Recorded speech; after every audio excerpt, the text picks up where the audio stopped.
right, welcome everybody. Doing the Marshall 2020 finals here. I got Doomdog with me, Good evening. and I think everything is set up and we're just about ready to go. Real quick, I guess before we start, let's look at the deck list real quick. I'm looking at maxes right now. The Ringo, Den of Thieves, 3 and 5s. I guess we can probably talk more about this later, but just to get everybody a quick idea of what they're looking at here. And It's sort of a classic max deck where he's got two strong values at 16, so he's Yep. 3s and 5s in this case, and he's got a club straight flush, which I suppose the deck eventually sort of degenerates and makes that more likely as the game goes on. I'm quite interested by his starting posse. He's got quite a lot of influence and his bullets in Ringo. And we Den of Thieves, 2 grifters, and he's used Ol Howard to grab a land purchase as well. So he's only got 4 dudes actually starting in play, but 0 upkeep. So he should get some decent economy, and he's going to fish something out with that land purchase to make things go. Possibly a Union Casino. Let's take a look. Excellent. Cool. All right, I'll switch over to we can talk more about that later too as the game goes on. But all right, Jordan's deck. We got House of Many Faves with Grimme. I always say that wrong. Grimme. I always say that wrong. We've seen this deck in a few different versions before. He also starts with the full or 0 upkeep, I should say. Yeah, that's an interesting thing. That's a recent change. It's the new cards from Welcome to Deadwood coming into play with Yasmin Tian. The new grifter has kicked Stevie Linden into the deck, which might actually work out quite well because he's on value for the deck. He's running 9-10 Queen as his 3 shootout values. Yep, absolutely. It's good to see some new cards in here. All right, I guess let's stop holding these guys up and let's get going.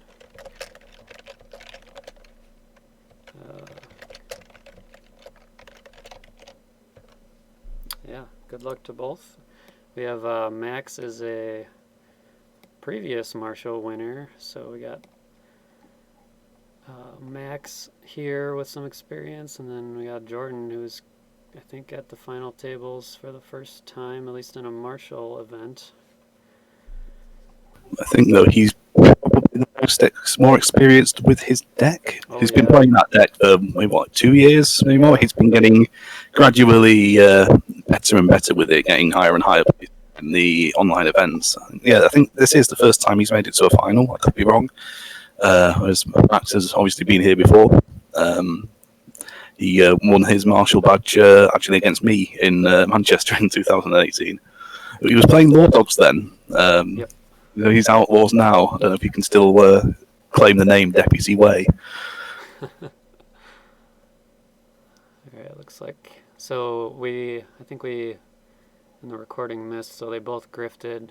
So yeah, he did grab that land purchase with Ol Howard. 2 grifters, obviously because of Den of Thieves. Did Rosaline, and then let's see, Jordan of course did Yasmin. I suppose it's deep in his discard pile. So his current target, he's got a Jan Lee's tailoring in there, and there'll be a Shane and Graves security going in there from his low hand.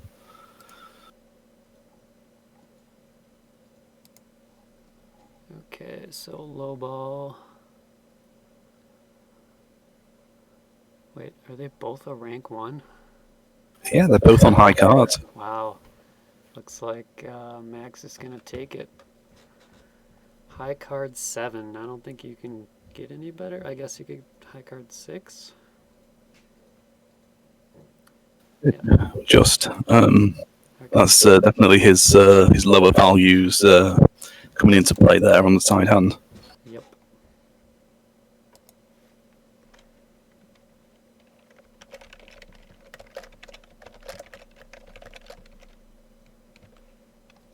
All right. Yep, Max takes it, and of course he doesn't want to use his home. I wonder, I did play against Max's deck earlier in this tournament, but I don't remember if he used it ever in lowball. Did you happen to play against him at all? No, I didn't actually play against either of these guys in this tournament. I've played against Jordan's deck several times in tournaments, so I have a good idea how that one works. And I've played games against Max in the past, so I know how his general sort of very aggressive, very sort of play style. But I've not seen this actual deck in action. It'll be interesting to see what exact spin he has with it.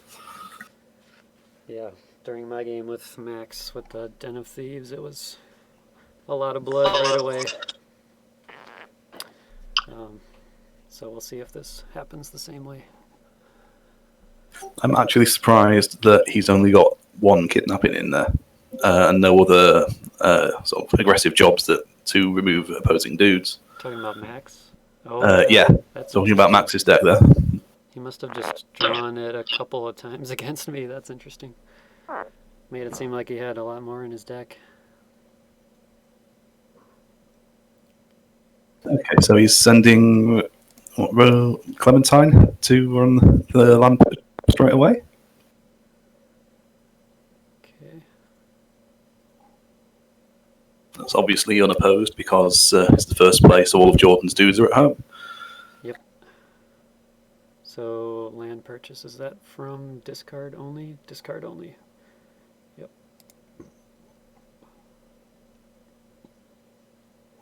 Yanli's Tailoring is definitely a good card to pick up there. He's got 2 more products, so he's making 5 a turn.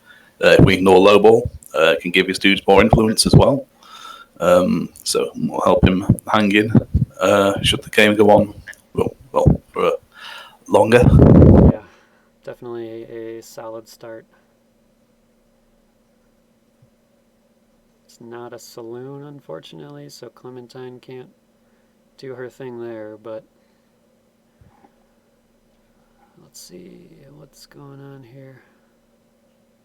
So Jordan has given Walk the Path Miracle to Shilong Peng. Okay. Oh, he gave some influence to Henry with Yanli's. Okay. Ooh, one of the new cards, Jonah's Retreat, comes out. Interesting. We got 2 solid deeds to fight over now. Yep, and both players getting sort of a good economy base with a 2 production deed. Yep. So we've got a sidekick there, Scratch on Ringo. Okay, looks like he's doing Grime's Noon ability. Swing and a miss. No miracles, or no spells, I should say.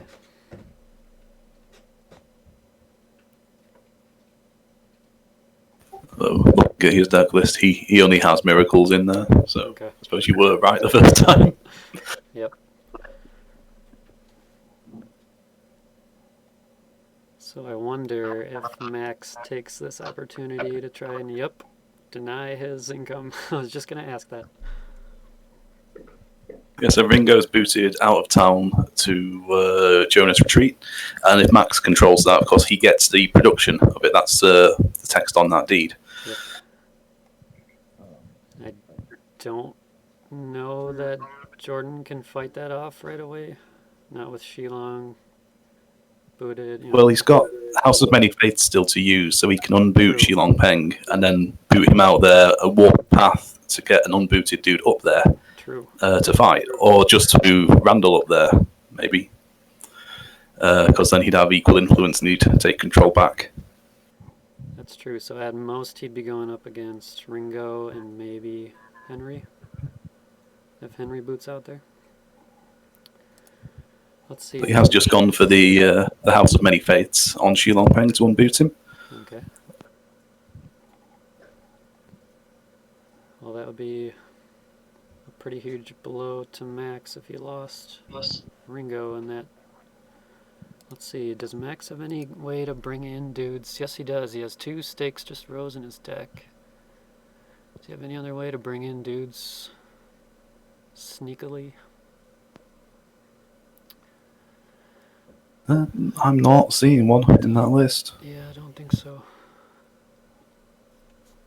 All right. He could always be hoping for Randall booting out there and then a surprise kidnapping. Yep. Always possible too. To say a quick update, so Max has played a gem theatre on his side of the street while Jordan's moving into town square. I'm not entirely sure what he's doing there. He might be leaving the out of town deed to Max and maybe trying to sit on his deeds instead and reduce his income. Interesting. So Johnny, if he's wanted, so he will be. No, he won't be wanted if he gets into a fight. Okay, so I guess he's going for income denial here.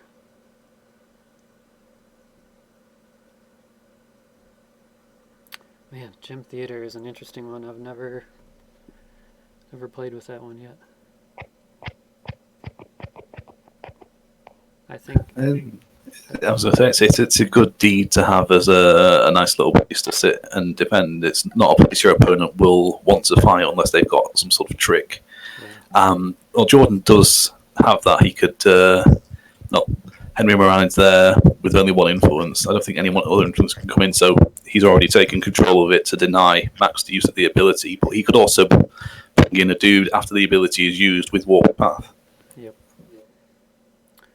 But I think with draw structures, I think Jordan's deck is a lot stronger if everybody's a draw compared to Max's. Yeah, definitely. All right, looks like we got our first shootout.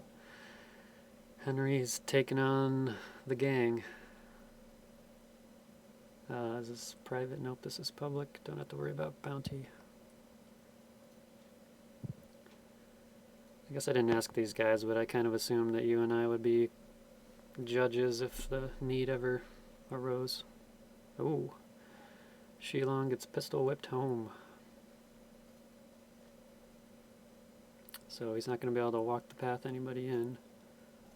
He's possibly bringing him in with Twilight. He is bringing him in with Twilight as upon us. Nice play. Wow, that's his last Ghost Rock. Does he have... Is Not What You Know is one of his cheating resolutions, so he's not going to be able to play that. He does have Ricochets, though. That's a powerful combo on a dude that has Walk the Path. Although, is there anyone else he would actually want to bring in at this point? Not sure that there is.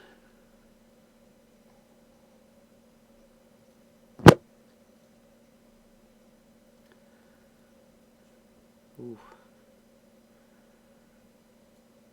Shilong is pinned down.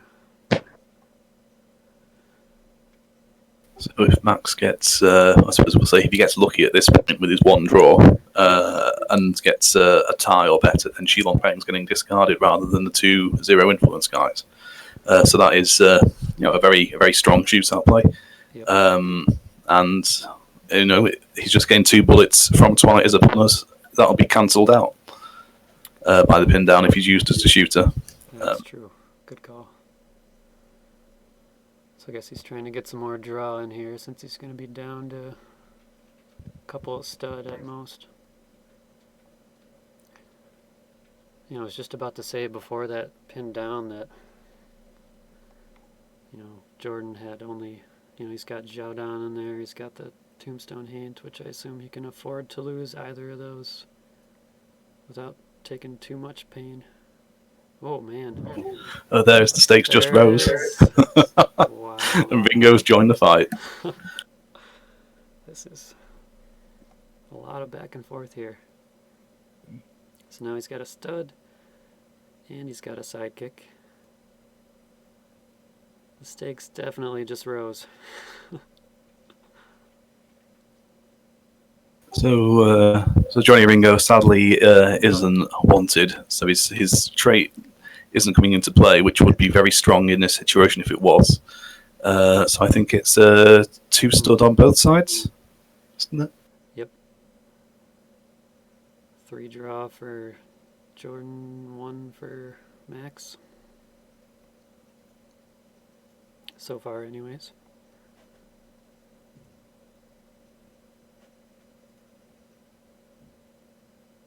Wait, all shooters have +2 bullets while in a posse with a skilled. So couldn't Tombstone Hate be +2 bullets with Twilight? Oh, yes, if he's chosen as the shooter. Okay. He doesn't have to be a skilled dude. It's another card I haven't played with very much.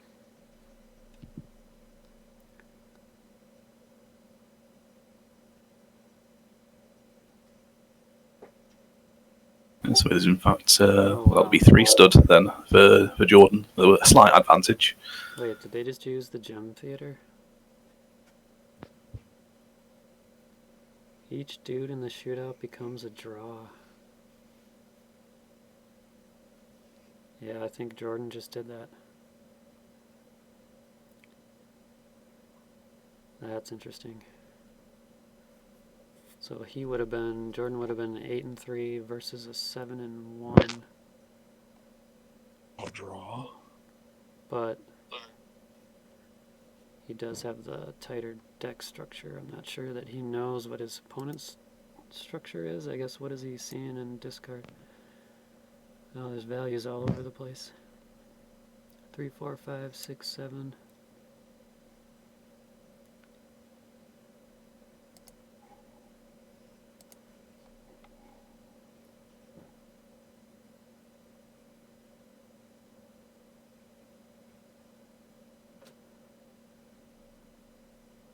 So we've got the shootout, currently drawing the shootout hands. And Max is drawing his 5 cards, and then he's got 2 draw. And Jordan has 5 draw, so he's able to discard his entire hand if he wants to. Only chosen to redraw 1 though, so maybe he's got something good. Max also only redrawn 1. Interesting. Ooh, we got a cheating hand. Uh-oh, what happened here? There's some difficulties here with Octagon not doing automated stuff. There we go. Oh, they're both cheating. Is it a cheating full house to a cheating 2 pair though? Oh. So you kind of hope that one of them's got a cheating res at least. So he's got 5 3s, 5s, 3s, and a 7. Okay, so he's bumping himself up by 1 with Den of Thieves. Well, that's a pass. Oh, they both pass. Oh wow, so Max is down by 3 then? So that's, oh, good thing he had Scratch, otherwise he would have lost Johnny. So Henry is aced, Scratch is discarded, and Johnny runs home. I guess all in all, that could have been worse for Max. Jordan's come out of that shootout not quite well, really. He's got his out-of-town deed back. He's got rid of Max's sort of bullet soaks. Yep. He's sticking around with 1 dude on the gem. No, he's got 2 currently, Asakichi and Yasmin. He could be using Asakichi to move Yasmin over to the Antleys tailoring. Yep, that would be a solid move. Unless he's worried about a immediate kidnapping the next turn, which nobody would be able to defend either of these guys. No, he's gone for covering all of Max's production, limiting him to just the 3 from his home. I think that's a solid move. I mean, he can afford to risk a little bit. If there is a kidnapping, well, he'll lose a dude maybe, but the dudes from Max will go home booted, so they'll be able to continue income denial in theory. I guess push your advantage while you have it. Because well, if there is a kidnapping next turn, then Max has to commit dudes to that, and they go home booted. So it gives Jordan freedom to build his own deeds or position himself in town wherever he wants to be. Yep. Okay, I think that was very much needed by Max. I think Max got this one. In theory, he can use his Den of Thieves if he wants even more money. Or he might save it for a shootout. See if he wants to build up a little bit before going back out, or... Oh yeah, maybe he's building back up now. Taking the money, so he's at a rank 4 to Jordan's rank 7. No cheating, Riz. Okay. Max takes it. So at the moment as well, it's quite safe for him to do that. Whereas at some point, Jordan is likely to draw a consecration, which is a very good cheating resolution miracle, which he can use in low ball and make one of his dudes into a stud and give them +2 bullets and +2 influence. So you use that on someone like Yasmin or Asakichi, make them hard to kidnap, make them a real threat, able to just sit on a deed and not be easily removed. Yeah, that's solid. I heard one of Jordan's previous games, he used that to pretty strong extent. I think he also has moving forward in his deck, which is an interesting card, one that isn't commonly played, but it is actually quite powerful in certain circumstances. Able to bring in a deed into play with its cost reduced. So using that to bring in something like a Waitley estate to give you 2 control points for effectively free at the right time could win you a game. Yep. Okay, so he moved over to scare off Yasmin from his deed. So Yasmin ran away, but in between Ringo moving there and the call out, Jordan has got an amazing grace into play. Missed that while I was looking at a deck list. Okay. And then Cliffs comes out.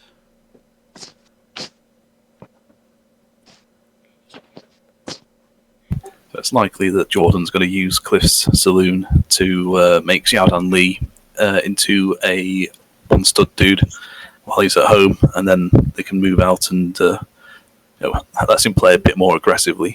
Yeah.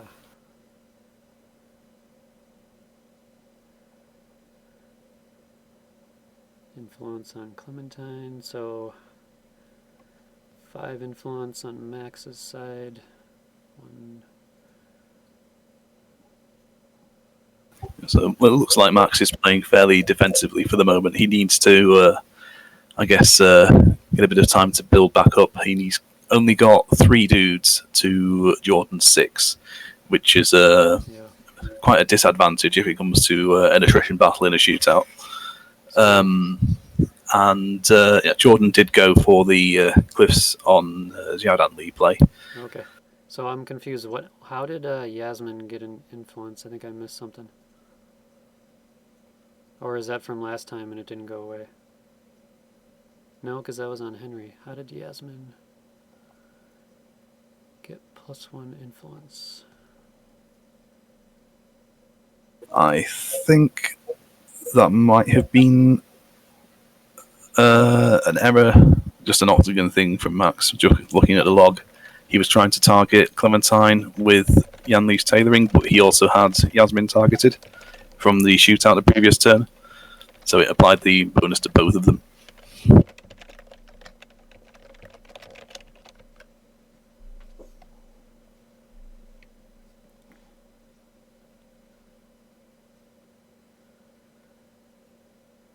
Still selected when you didn't. Okay.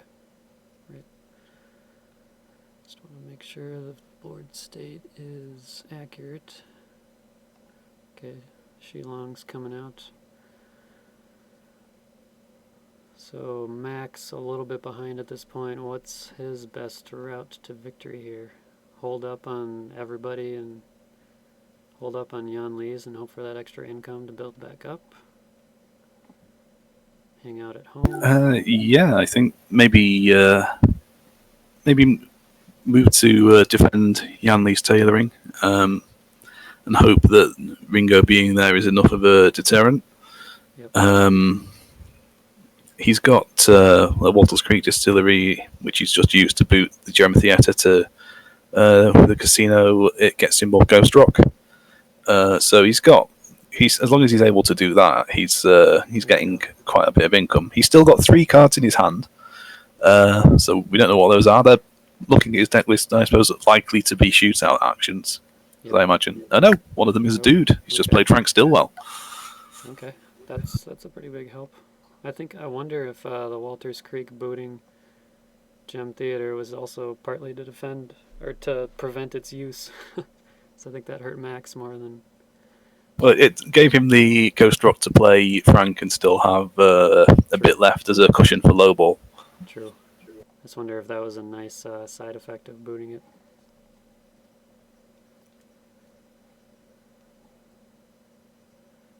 Of course, I don't see him fighting at the gym this turn, at least. No, Ringo would have to boot over there if he did. He's got Frank, so he could move over there and make the call out and see if Jordan commits.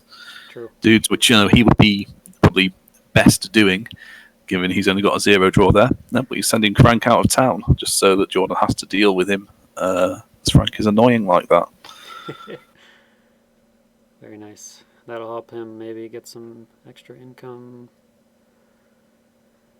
Or, yeah, just force Jordan to get a little... spread his dudes out a little bit. So I see in Max's discard there are 2 stakes just rose and 1 sun in your eyes. So we know that he doesn't have any stakes in hand. Jordan doesn't necessarily know that, but there's 1 3 of clubs still missing. Potentially. Okay. Shilong's coming over to the gem. That's interesting. Wonder if he's trying to equip a deed or a spell, or he could possibly be going there to use Asakichi to send him out to the Jonah's retreat. Yep. Because Shilong has got Walk the Path to bring in some backup as well. And I missed that being played, but Xiaodan Li has picked up a scattergun at some point as well. I also missed that. So that'll be useful for any future sidekicks that Max plays. He's only got a couple in his deck, but when they come up, then that can send them straight into the discard pile before they do anything useful. Yep. Also makes Xiaodan, at least this turn, a 2-stud.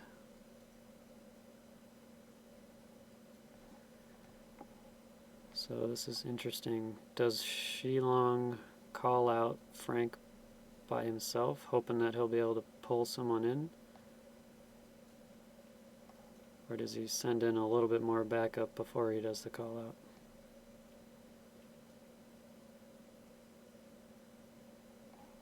Oh, Clementine's moving over. So Max has retaken the Gem Theatre. So that's an interesting place. Moved Shilong Peng out of town, and he's just, I think, trying to get Jordan to spread his dudes out a bit. I'm not entirely sure it will work, thanks to House of Many Faiths and Walk the Path. Jordan's got a couple of good options there for moving his dudes around. Yep. Asakichi, Walk the Path, and House of Many Faiths, yeah. There's a lot you can do with those 3. Yeah, so Asakichi has just booted over to the Walters Creek Distillery, which is an interesting thing, because currently Max can't move a dude over there unbooted without going through Town Square, where he's got the 2-stud Xiaodan Li. So we'd have to risk a fight.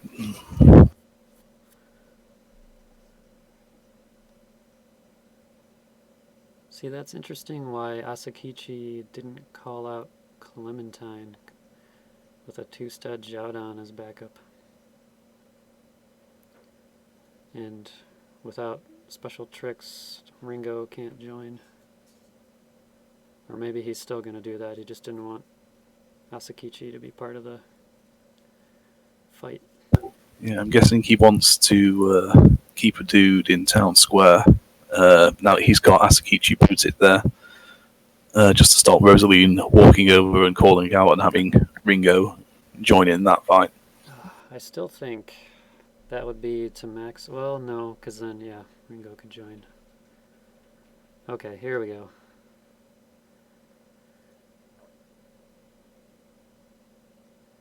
So now he can bully Clementine, and if she does accept, then maybe that's when he sends in Joe down.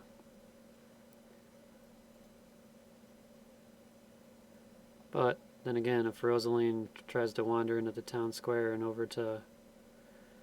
Well, they both passed, so They both passed. that was all for nothing. I suppose the hint is going to have 2 influence in upkeep, and so he's going to block Max getting income from that one.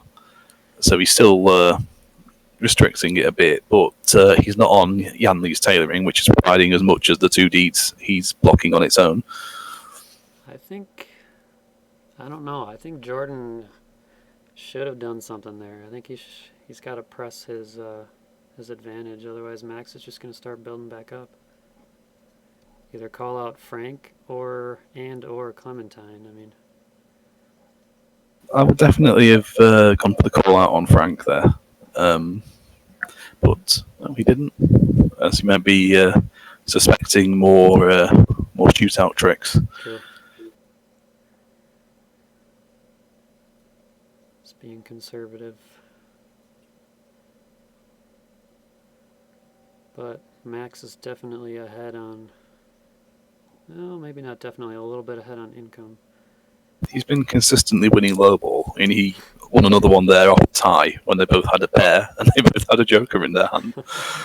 Well, he's got the lower values, so he's pretty much always going to come out ahead in low ball ties.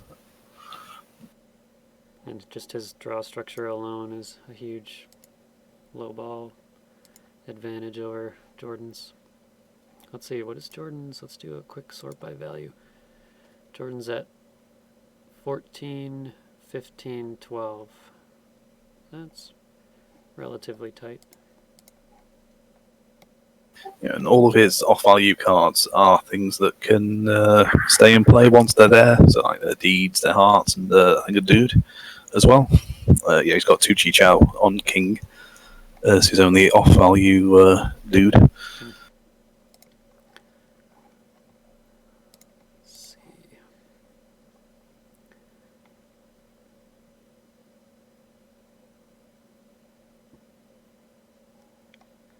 Max has just hired the Fixer. That's not a play that you see often. But if he's got a way of making the Fixer a stud, then he'd be an effective bully dude. Even if he doesn't have a way of making him a stud, he could be an effective bully dude because he's still got 4 bullets. Yep. And speaking of effective bully dudes, Yang Chen shows up as well. All the bullets are coming out.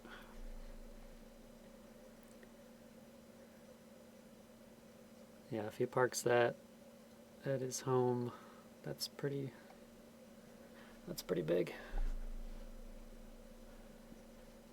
Which also means that Shilong can call in Bai Yang at any point. This is interesting because of the stronger economy, and I imagine he's got quite a few dudes in his deck still.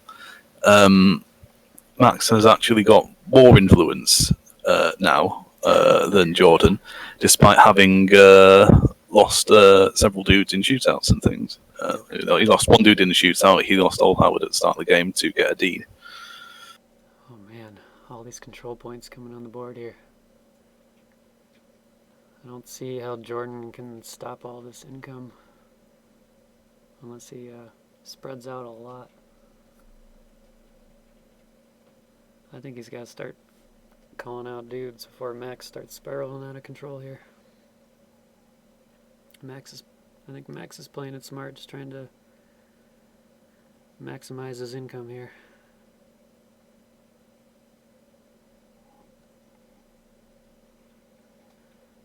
So Yasmin became a stud.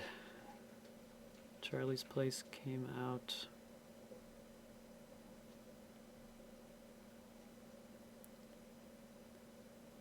So far, Max only has Johnny as a stud. Jordan's got a few studs. Pretty big one in Bai Yang there. That's interesting. Yeah. using House of Many Faiths to move Shilong Peng into town square, and he's left Frank Stillwell at Jonah's Retreat. Man, that's some extra income for Max, potentially.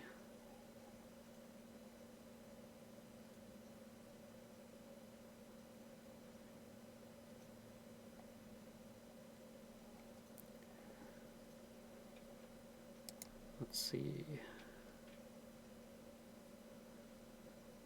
So imagine that he's got some sort of plan in mind to remove Frank from Jonah's Retreat, as I don't think he really wants to leave him there.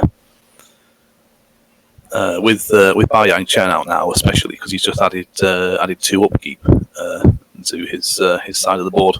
Yeah. So that 2 income from Jonah's Retreat is going to be even more important because he hasn't got many deeds out, especially compared to Max. So he's falling behind economically, which is going to put him at a disadvantage the longer this goes on. Yep. So Max booted out Clementine to get another influence and not have to worry about being called out. And then the Fixer boots over to Walters Creek. So maybe he's hoping to get a use out of it before Jordan comes over. Oh, nope. Jordan denies that. No, Jordan's got control.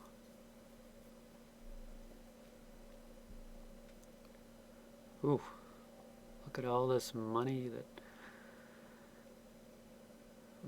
Well, Max has spent all of his Ghost Rock now, but he's got a massive pile of influence to show for it. 11 influence. Wow.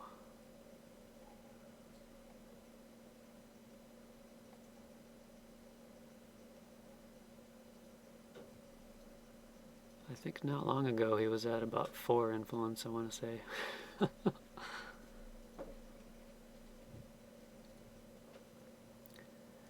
Yeah, Jordan's just run into the problem where he doesn't actually control the Gem Theatre because the Tombstone Haint has 0 influence, so he can't use Walters Creek Distillery. Yes. He'll need to cast Amazing Grace first before he can do that, or move another dude in. And he's gone for Amazing Grace. Okay. Did he succeed? Yes, he did. Okay.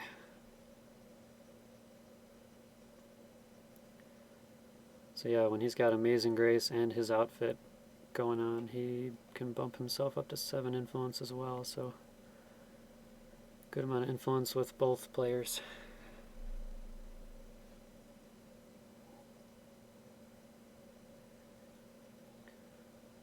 Casino, alright. Ulysses is coming over, which is not a saloon. Do we have saloons? Okay, we got Charlie's Place. Wait, we've got Charlie's Place is a saloon, Cliff's is a saloon. Does Ulysses work on opposing saloons? Yeah, he's just at a saloon. Yep. It doesn't matter if it's yours or not. Doesn't even have to control it.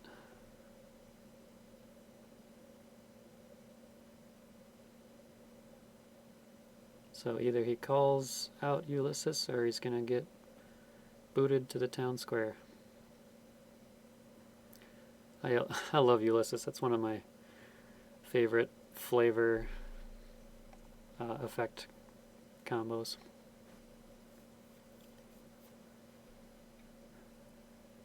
Just imagine him booting the dude through the swinging doors. Alright, looks like he's calling out. The call out. I think that's a good call. He's got to do something here. In theory, he's got to have a shootout trick to get Johnny over, so no immediate studs in the adjacent area. And we know, I can look, looking at discards, he does not have, Max does not have any stakes, just rows. They're both in discard right now, still. Alright.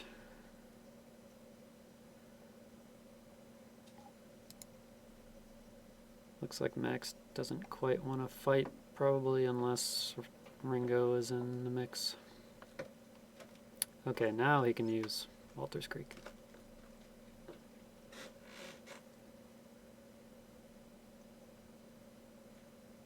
So at this point, Max is at an additional 6 income. Unless something else changes here. 6 income and 1 upkeep with Ulysses and 3 with Fixer. I could even see him maybe keeping Fixer on the board if he doesn't get any other dudes in hand. Yeah, I mean, at this point, Jordan has to do something about Frank Stillwell now, surely. He's got Bai Yang Chen there as well, who I imagine isn't going to stay just standing around at home not doing anything. Yep. It's just not Bai Yang Chen style.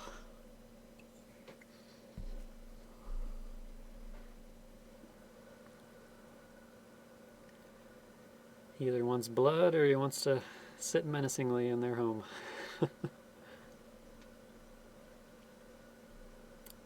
Or both. Let's see, does Jordan have any forced callouts? He's got a couple of Curse of Failures in his deck. Okay. I imagine that would be pretty huge to get that on Ringo.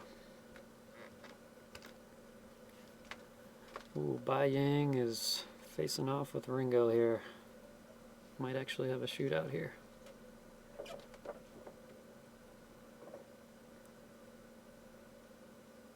Unfortunately, Fixer is booted.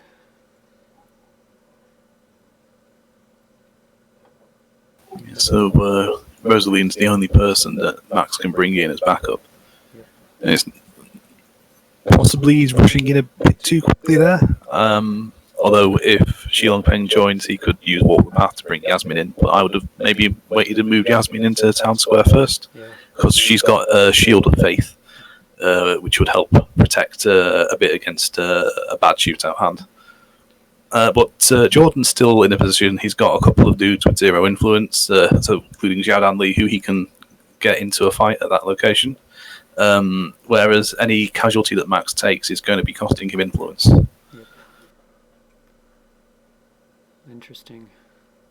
Ringo doesn't want the fight. He's booted over to defend Clementine. Looks like he's just hoping to build up a little bit more and then probably constantly put the +2 bullets from Charlie's Place onto Ringo.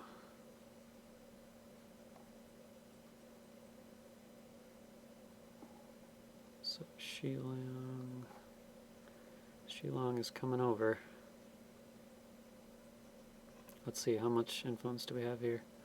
Shilong has 3. And He's not going to be able to... Max has 4. Yeah. Okay. Yeah, so Johnny Ringo's got 2 more bullets. He could possibly get up to another 1 bullet from the Magnum round. Yep. So I wonder, is he going to bring in Yasmin here? I know he was...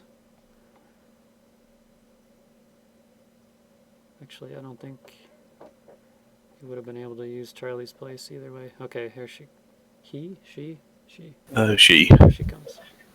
So an interesting thing here would be that Jordan could call out the Fixer, who's booted, and boot Bai Yang Chen into that fight, and then have another fight later with a Shilong Peng and use Walk the Path. It's a pretty solid move. Could get rid of a bunch of influence. Or it could all go wrong. I think that's a pretty solid play, though. Oh, what is going on here? Jordan is being very conservative.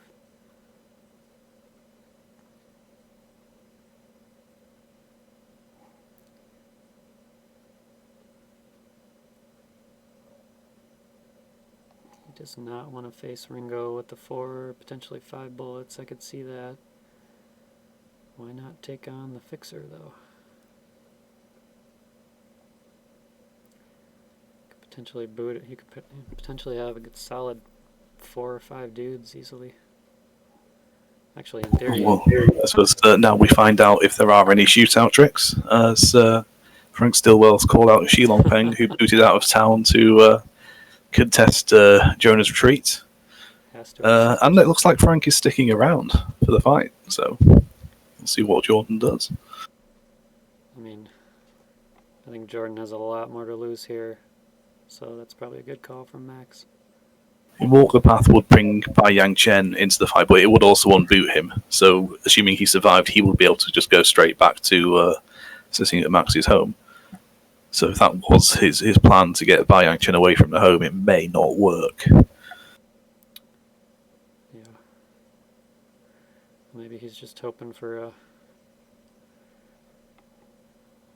tied hand or maybe a lucky shootout here.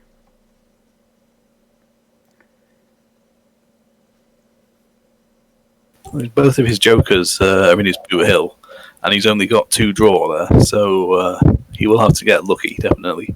Yep. Jordan still has a joker in his deck somewhere, and the stronger shootout structure, so with all of his stud there, I imagine he's going to come out on top of the shootout, but Doomtown can throw up all sorts of crazy situations, so I guess we'll see what happens. Very true. So it looks like it's 9-0 versus Max's 5-2. Still no bounty.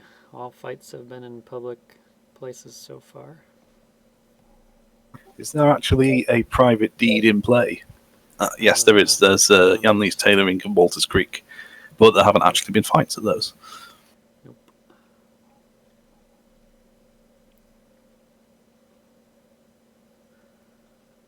Legal 4 of a kind, impressive, versus a cheatin' 2-pair.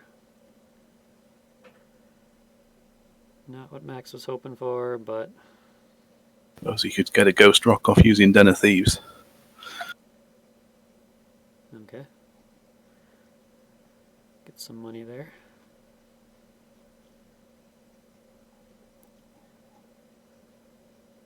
It'll be interesting to see if Max has a kidnapping in hand for next turn on Shilong, who's stuck out here booted. Well, that's not true. He could go home, but I wonder if he will. Max's kidnapping is in his discard pile, and well, we know, looking at Death List, he's only got 1, so... Gotcha. Yeah.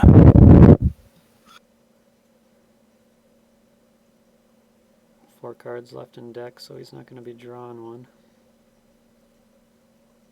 It's interesting he's left Shilong out there, possibly to... stop Rosaline. Yeah, stop Rosaline. Yeah, he needs that income badly.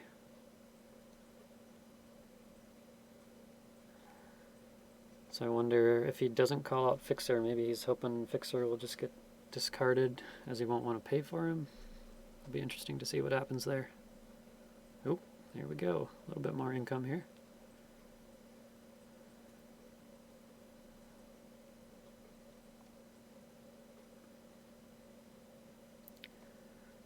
Is this... No, this is a saloon, so he can use it to discard a card to draw a card. If he doesn't use Cliff's ability. Alright. That was a whole lot of moving around and call outs, and at least we got one shootout there. It's becoming a very, very chessy game.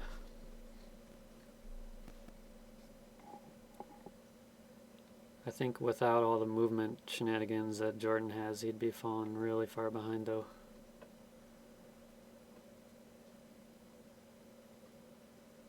And yeah, it's Max has got more deeds, and he's been forcing him to spread out. It's only thanks to those movement abilities, really, that he's been able to sort of stay in control of things. Yep.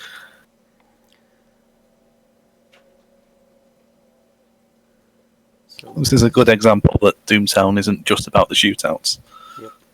Yep. Max wins another low ball there. So Max can use Den of Thieves, right? And he will be tied but the lowest. Is that still how that rule works? I'm not actually sure myself. We're not going to get the chance to talk about it further because he hasn't used it, and they've gone on to High Noon. The Fixer has stayed around, interestingly. Okay. I thought that might be the case.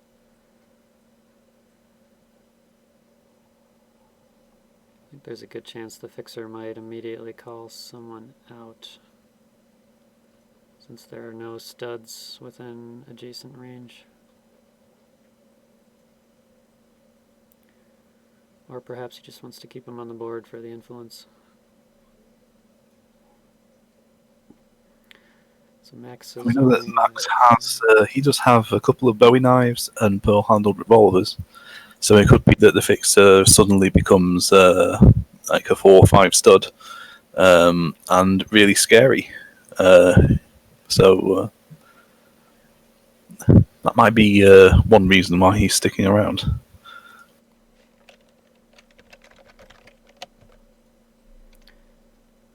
Okay, they're just doing some income adjustments. Yeah, but as you called it, the fixer is indeed starting a shootout. Oh, He's trying at least. He's calling out Randall. I have a feeling he's not going to accept.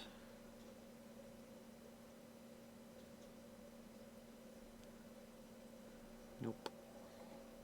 A little too risky. I could see him maybe going in, even with Zhaodan, like you don't really want to. Scattergun's pretty nice. Jordan's just played Carter's Bounties, so now, well, Max looks like he's going for a call out, but that is now a lot riskier because he can bring Bai Yang Chen in to defend. But he's decided not to accept the call out, and Asakichi's gone home. He could have pulled in Shilong Peng, who then could have called in Bai Yang as well. So that's a combo that he has as long as he keeps Carter's Bounties. Does Max doesn't have Unprepared, does he? I don't believe he does. No, he doesn't. He does have Pistol Whips, so I guess that's the biggest concern for that combo. I think this is sort of Jordan's conservative play last turn, sort of coming back to bite him a bit. So I think he could have got rid of the fixer last turn. Yeah. Now the fixer has sent 2 of his dudes home booted at the start here, which puts him at a bit of a disadvantage. He's not going to be able to pressure the economy the same way. Yep. Ooh, we got a Curse of Failure going on? What's going on here?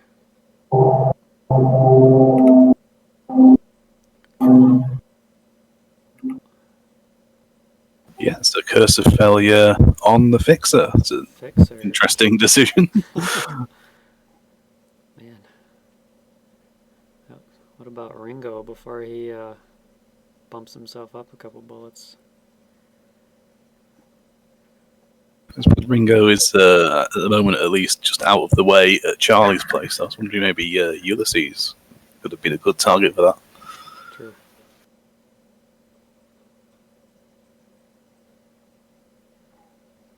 So we finally have some bounties in play, but it's not on the Outlaws side.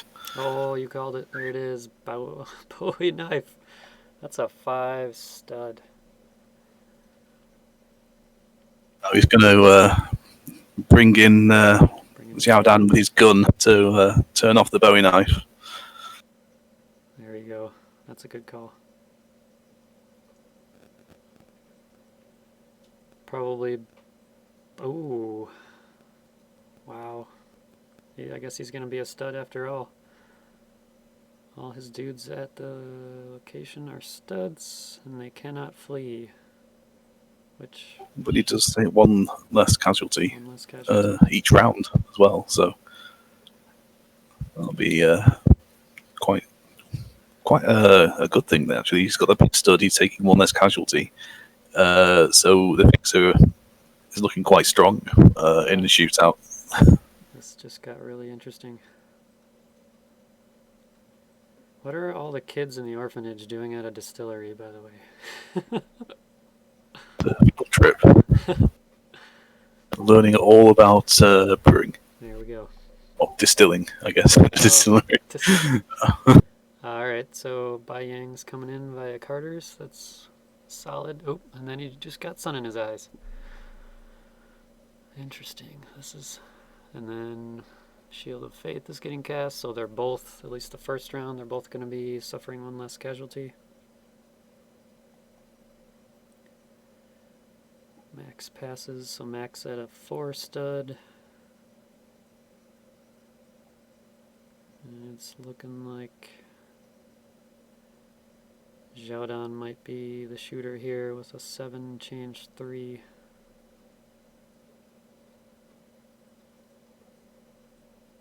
Yep.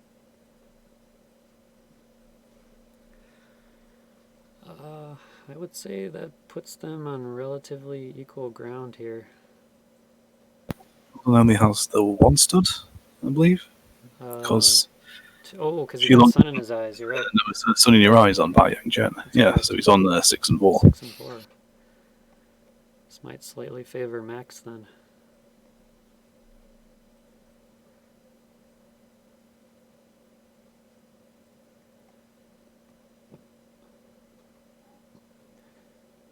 I think with Jordan's draw structure, he should be able to get at least a full house, but whether or not it's legal is going to be tough, potentially. Let's see, what does Max have for cheating resolutions? He's got Coach Whips, but one of those is in the discard pile, and he's also got Disarm. I'm your Huckleberry as well. Yeah, Huckleberry. Otherwise, that's not a lot. What, 4 total? Oh, so it's a legal 4 of a kind for Max and a cheating full house for Jordan. Ooh, ouch. This could be a swing here. Yep. Although... Well, it all depends on the cheating res, because at the moment Shield of Faith is... Yep. Nobody's taking casualties right now. No casualties. Yeah.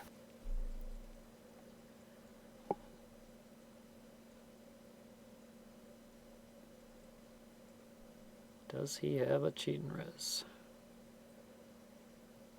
Well, I guess he could Den of Thieves, but then he would risk also being cheating.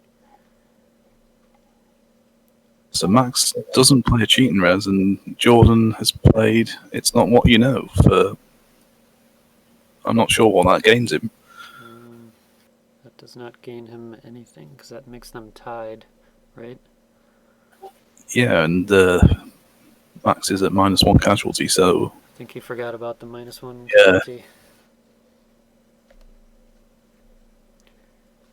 Oof, that was definitely a misplay.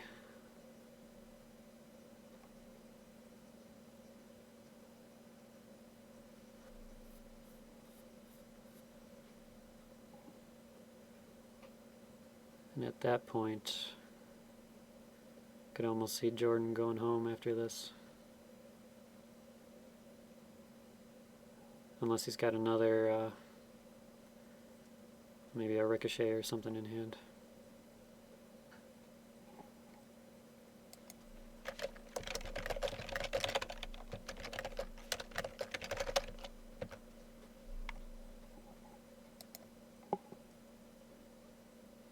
Oh, choosing to stay or go.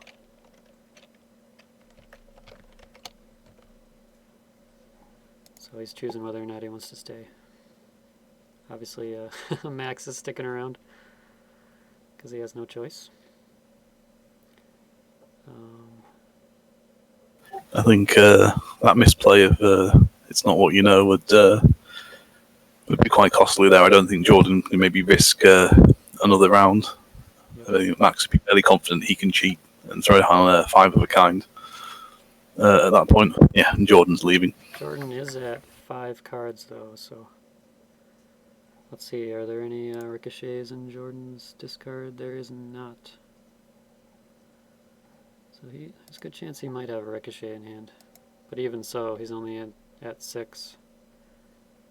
That's interesting though, Max did not play any cheating resolutions.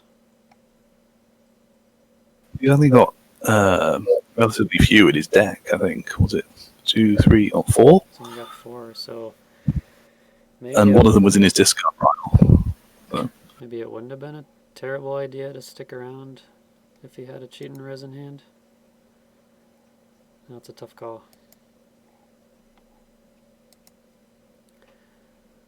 Well, it's certainly not what Jordan foresaw there, or at least what he was hoping for. So it opens up a lot of income for Max.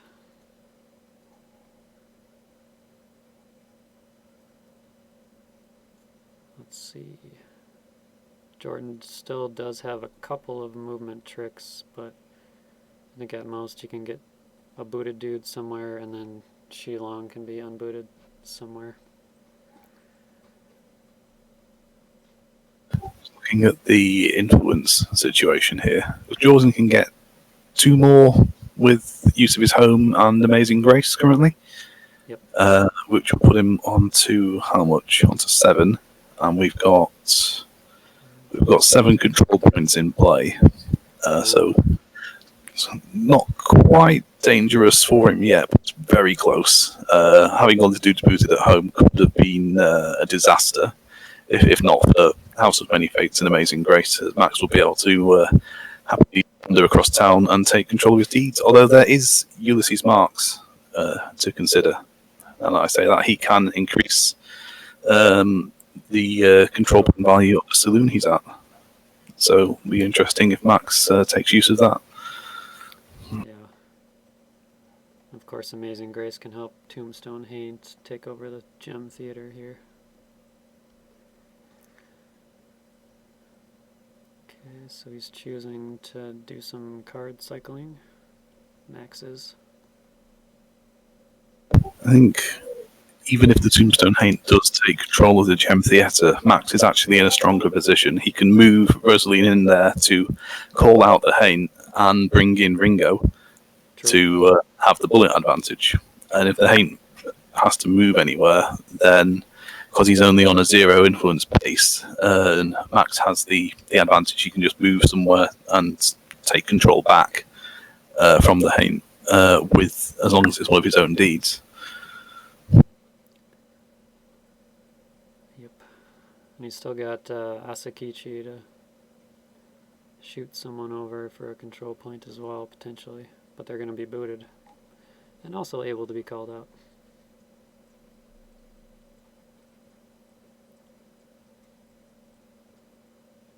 Max has only got 2 Ghost Rock and Jordan's only got 1. So it's unlikely that we're going to see any more dudes or deeds this turn. True. So a victory could happen, but I don't think it's that likely.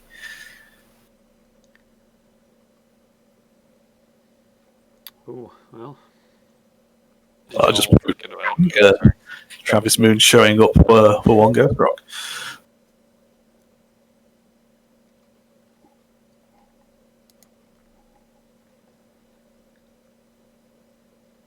Some more meat shields here, or dudes to do some call-outs. Getting Travis in is actually quite big for Max, because until that point, every one of his casualties had influence.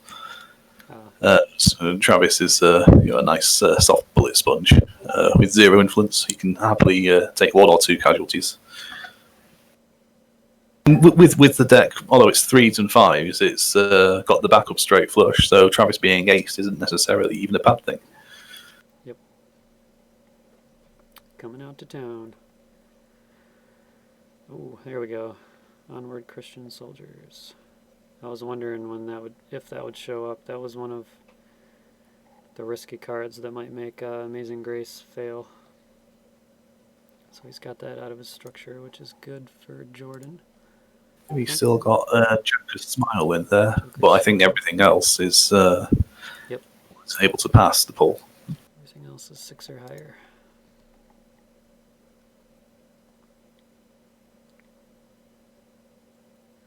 Rosaline's coming out. So he's doing a walk the path already. Who's he grabbing?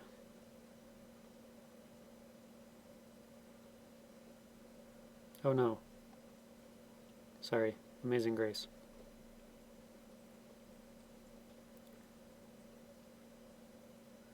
Which succeeds.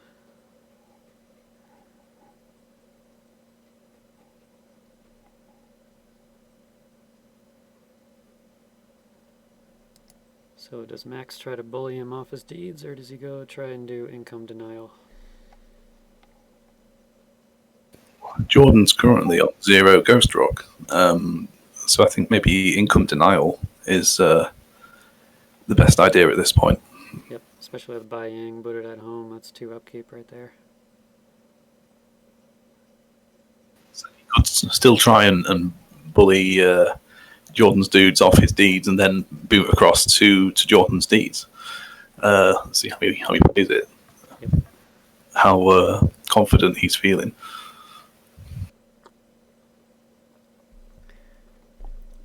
Acting pretty confident so far. Travis and Shilong Peng there are adjacent to the Fixer, who's going to be 5 stud. So he's got every reason to feel confident in that one. Yep. And in fact, if you were to go over to bully the Hain, then he's got Ringo who can boot in.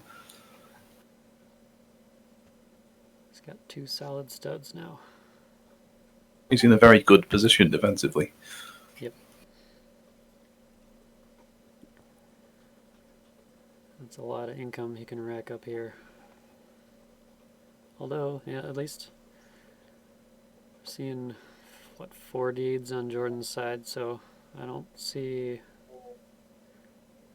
know that I see Max covering all of them. He could, in theory.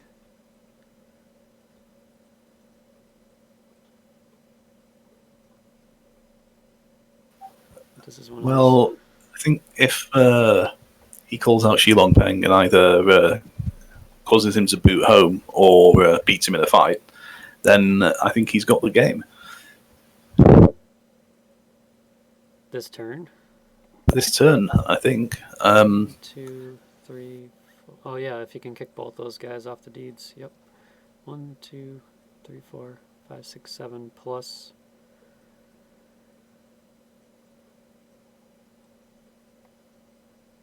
Oh, that's interesting. He's booted Shilong over to Carter's bounties. I ultimately don't think that will help because Max can now safely boot his studs over there. Yep. To fight him.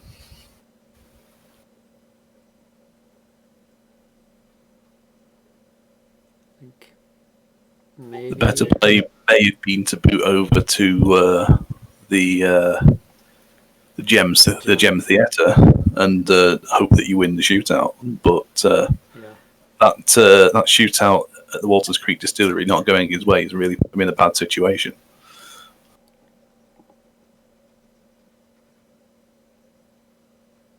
Okay, so Max is already starting to spread out here. I wonder. Well, you can just boot the Fixer and Ringo over to Carter's bounties, and that'll put him on 8 control points and put Jordan in check. True. Wait. So it's 1, 2, 3, 4, 5, 6. That's only 7, though. He's still got to get rid of some influence because Tombstone. But he's got Ulysses in the saloon. That's only 2, though, right? 1, 2, 3, 4, 5, 6. I'm still only counting 7 because Tombstone Haint has Gem Theater. Yes, he currently does because of Amazing Grace. Yep. Which I think Max may have overlooked.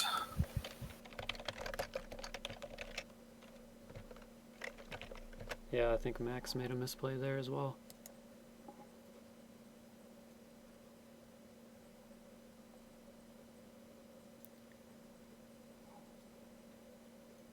And I don't know that he has any way to call out Shilong at this point. It's amazing. Okay, so he's booting over there for next round to kick him off? Or are there some tricks to be had here? Of course, there's still Asakichi who could boot Randall over somewhere as well, so I think Jordan is potentially safe this round.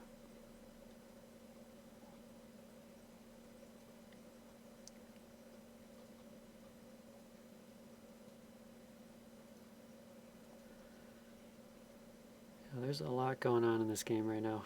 It's easy to forget any one of the million things.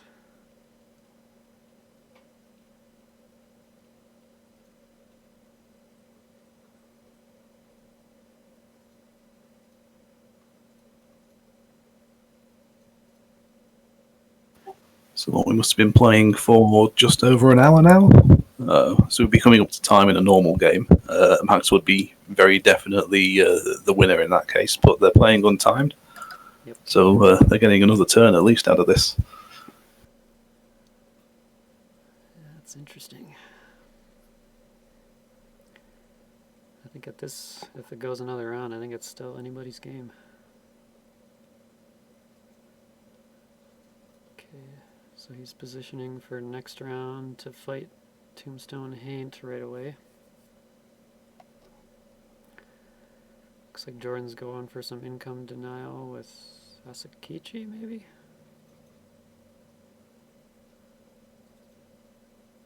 Just trying to think where he wants to send a dude. He's got to know that right away, very likely that Shilong's going to get called out next round. So maybe prepare for that. Or just let Shilong go home booted after he refuses a call out and then uses home to get things set back up how he wants.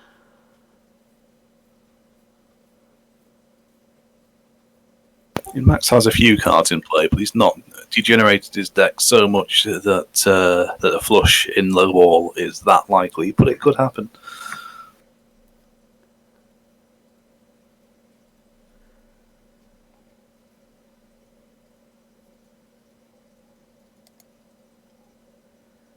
See, Jordan's still got a joker floating around in there somewhere. Oh, I was actually wrong before when I said Max had lost both his jokers, because he's got one still in his deck. I guess Henry is the other card that was in there. Okay, so that's interesting. I wonder what the point of that was. Oh, wait. Is he trying to seal the game still here? Okay. So I think that puts him up to 8 control points now? I don't think so, because he had to leave Jordan's Walter Street Distillery to do that. True. Okay, so I wonder what the goal of that was.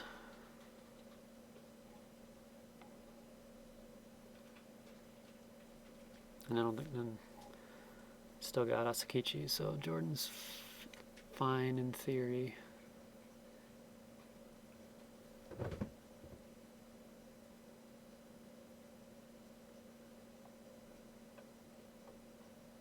Although Jordan's going to be hurting on income, he does have +3. He's also got -2 upkeep.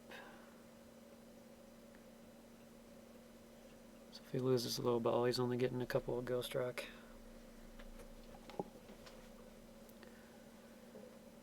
Max, on the other hand... If he's feeling bold, he could use Asakichi to send Bayang over to the Den of Thieves.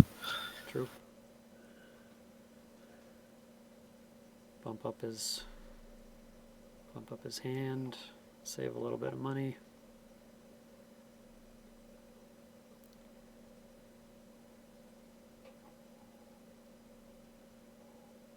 Do have to remember that it is possible for Max to play a dude even with 0 Ghost Rock as well. But it's unlikely that dude will have any influence. I don't think he has any one-cost grifters in his deck, though. He's got the Fixer, Ol Howard, and Travis, all of whom are 2, and 2 of them are in play. Oh, they're out. So he's got no more grifters to play, is that right? Or, sorry, Ol Howard is in the deck somewhere, as he disappeared back in there because he got the land purchase.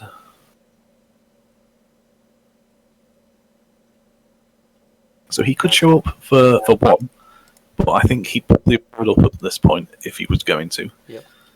He could call out Shilong and just end the game right now.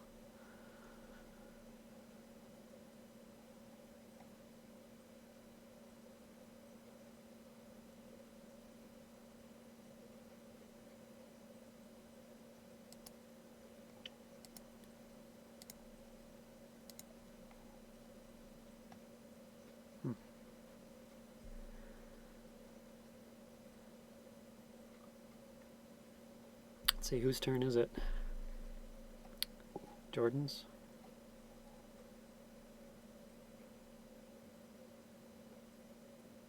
Okay. So maybe he's thinking about what to do with Asakichi.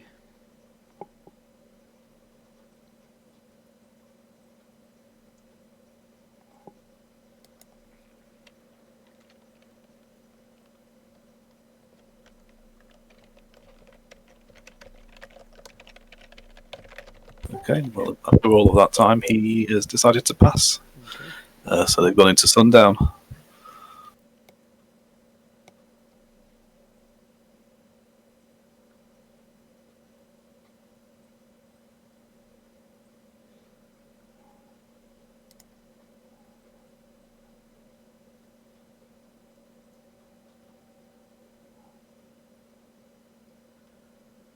See, Max had one card in hand, which he did not discard. I wonder what that was, because clearly not a cheating res. I think he would have used it that round.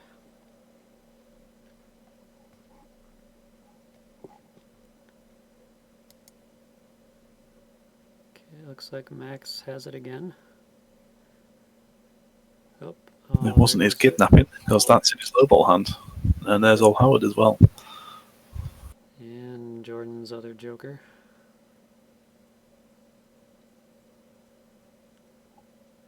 He can use Den of Thieves and still win. Nope, he's going to save it for a shootout. Don't think he really needs the money at this point anyways. 1, 2, 3, 4, 5, 6 extra coming in right now. It's possible that Max is holding on to another deed. Yep.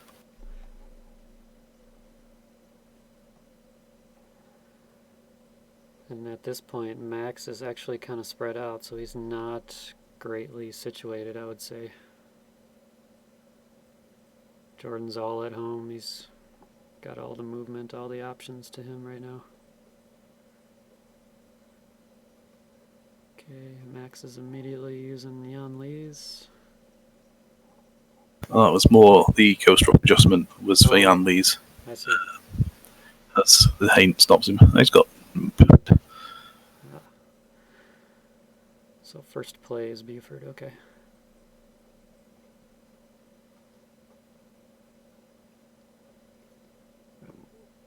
Another scary guy with a Bowie knife.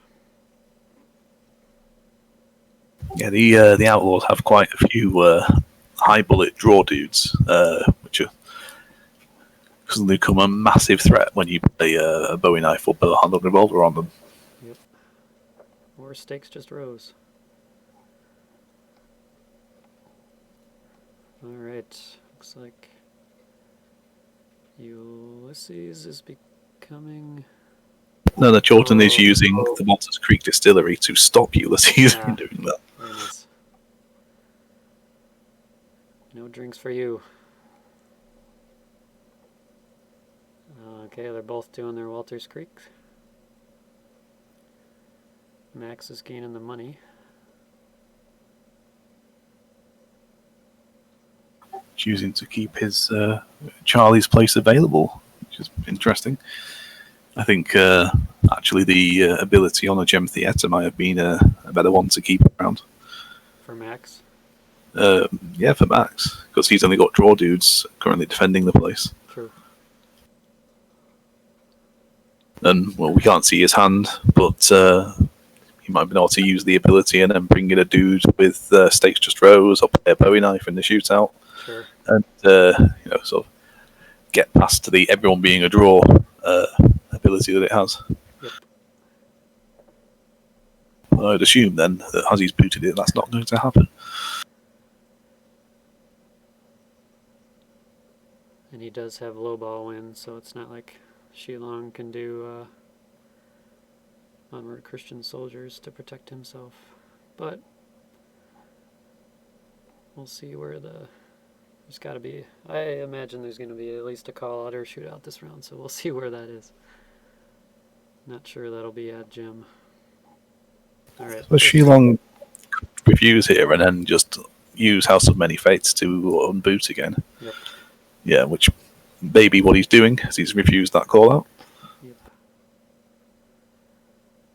So now all of his dudes are home or town square and less spread out currently. So I think he can choose So where he wants his shootout to be. it's currently looking like we're going to get a bit of back and forth here. So Yep. now all of Jordan's dudes are at home. They're going to run back over to Max's side of the street, and Max will be booting back to defend his deeds again. Although with Buford showing up there, he does have the ability to perhaps initiate a shootout in town square. That'll be interesting. That'll be a real tough choice for both players on which dudes they'd want to boot in for that. I suppose as well, he's currently got control of Carter's bounties. Clementine could call out the Haint while the Haint is isolated. True. Okay, yep. So Jordan uses the home. Let's see, what does his deck look like? Okay, so he only has 8 cards in his deck right now, which means he's probably fixing a couple of his... I suppose he doesn't have a Joker, does he? Maybe fixing a couple of his on values into the deck.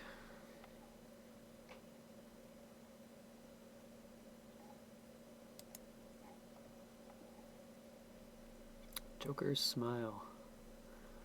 There's an off value card. Max's structure getting a little better there, and I wonder if Jordan takes that just for the Jokers or not. Because then that becomes pretty powerful with the House of Many Faiths. Yeah, I mean, Jordan has got a Joker's Smile of his own in his deck somewhere. He's just not seen it, but I know he's a very big fan of the card alongside House of Many Faiths. Yep. I think one of the previous versions of this deck, of Jordan's deck, had Ol Howard to grab Joker's Smile in the starting posse. Yep. He'd go over there. Clementine is booted there to secure control of the place. Fighting over the Joker's Smile, I mean, it makes sense. Right, so. Then Jordan's used Amazing Grace to get control back. What does Max do? He's going to have to boo an influence in there to do anything. Or maybe he just gives it up at that point. It's not like there's a control point to fight over here. Ooh. Oh, that's interesting. The booting Buford over there. Oh. No. He's taking it back. Realized he didn't have any influence, maybe? Or that he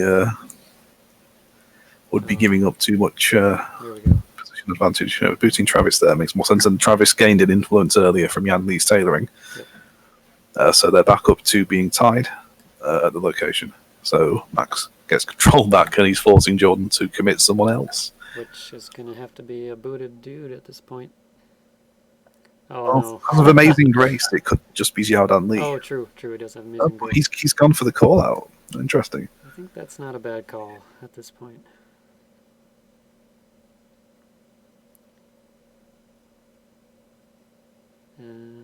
Okay.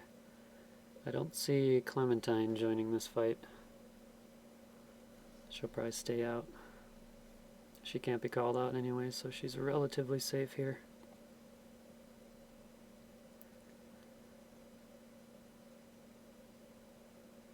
Forces Jordan to have 3 influence over here if he wants to use that deed. Or Shilong with a Amazing Grace, I suppose. Just one dude. So does Shilong use Walk a Path? I think Jordan's also got to be worried about control points and actually not losing the game at this point too. It looks like he saved his Walk the Path, possibly for maneuvering and chess stuff later on, because he booted Bai Yang Chen into the shootout, and Bai Yang Chen has just been pinned down. Yep, that hurts.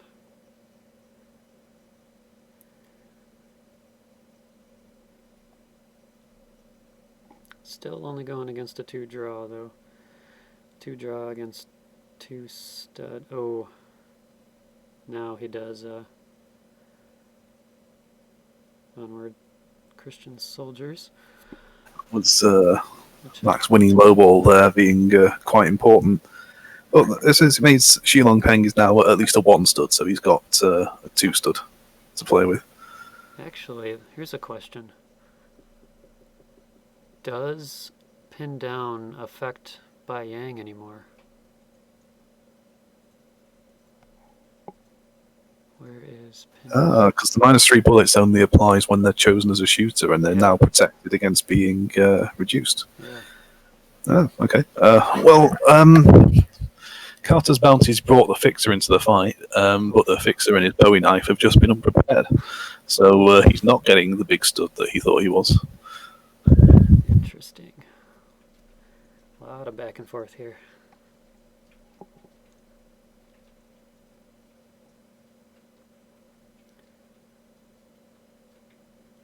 Cannot have their bullets reduced or changed to draw by other players' cards effects. Yeah, I think Bai Yang is a safe 4 stud. See what they do here, because I think until you asked that question, my initial thought would be that the -3 would have applied. But looking at it again, the timing is that the -3 is applied after that miracle has been cast, even though the action was played beforehand. Yep.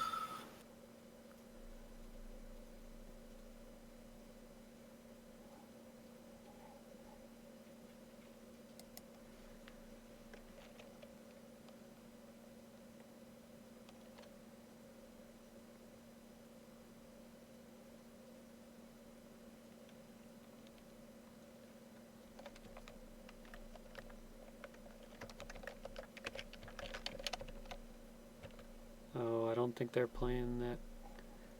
Are we pretty sure that's how it works? I'm fairly certain that's how it works.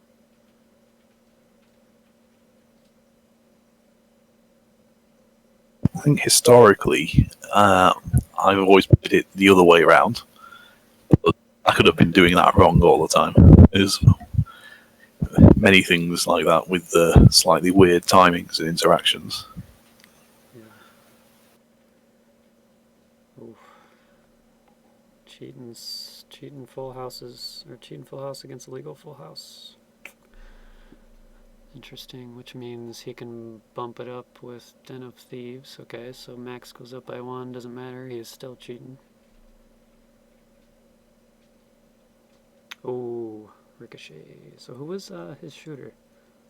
I didn't see. I guess we're about to find out. It was the Fixer. Okay, that's pretty. That's 2 influence gone. And Jordan takes no casualties because he's legal and gets to draw a card.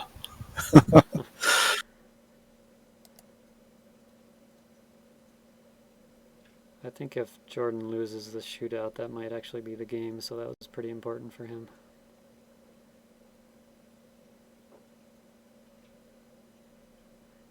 Too many control points on the board right now for any dudes to be able to be lost, especially if Shilong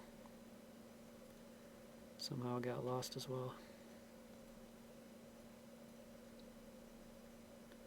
Yeah, Max does still have quite a lot of influence, although if Travis goes, that's I think starting to become a problem, as a lot of his influence is currently sat on Jordan's deeds. Yep, if he loses Travis, I think they're both at about 7 influence if he loses Travis, looks like.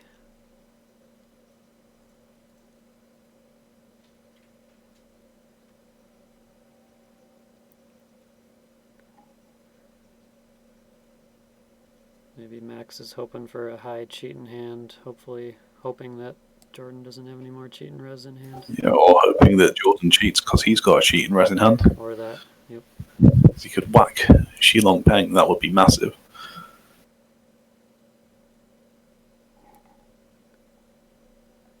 Alright, I'm going to mute for a sec and do a quick rules question. I think it might be a little too late. Actually, Lapp, are you here? I am. Do you happen to know know the answer if a dude is pinned down and then later Onward Christian Soldiers is used? If that dude is protected? 1 second. Check the forums. Oh, can we just go back to the action there? Because that's been quite a massive thing. Oh, Jordan yeah. played a cheat for a kind Do to you max wait one. And then I'm your Huckleberry. Done Shilong, so he's going to be losing that 3 influence and his dude with all the miracles. Oh, wow. Should I tell them to pause? I think it's probably It's too late to wind it back late now. Yeah. Okay. So he's taken Shilong. Oh, what's the difference in hand ranks here? Oh, a lot. So he's gonna lose Travis, but also Shilong is gonna die as well. Yeah. That's huge.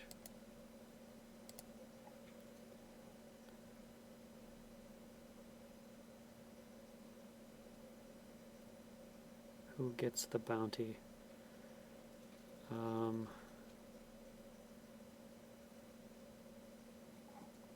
I believe Max gets the bounty, right?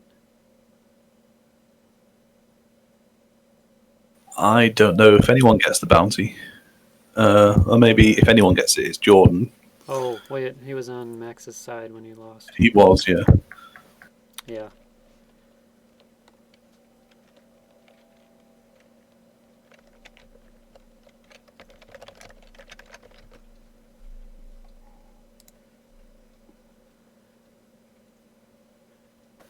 He decided to keep Pai Yang at the Joker's smile.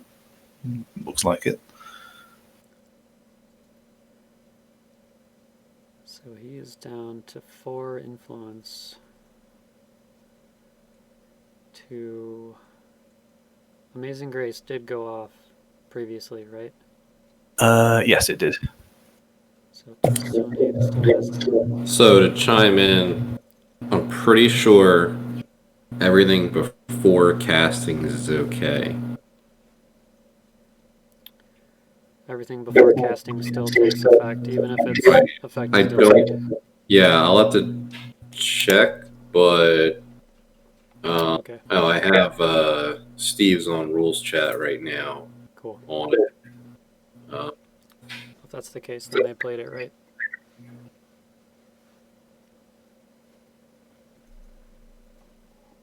Yeah, so Bai Yang Chen did flee home after that shootout. I think they were just taking a while to make a decision. Okay. And then Max has finally used the Joker's smile.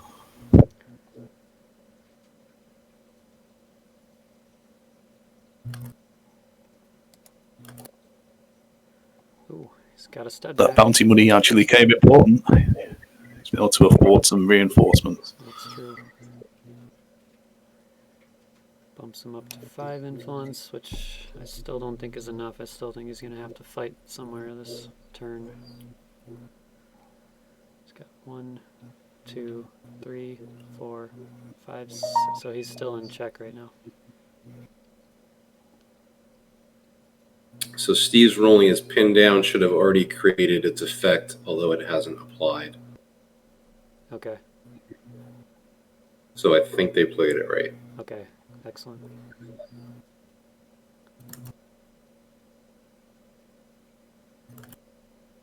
Probably would have been heartbreaking for Jordan if that was not the case. Potentially. Interesting. Why shooting Bai Yang over with Asakichi? Is he not worried about? I think that you do have to say check. They might be voice saying check, but just to be sure that Jordan knows.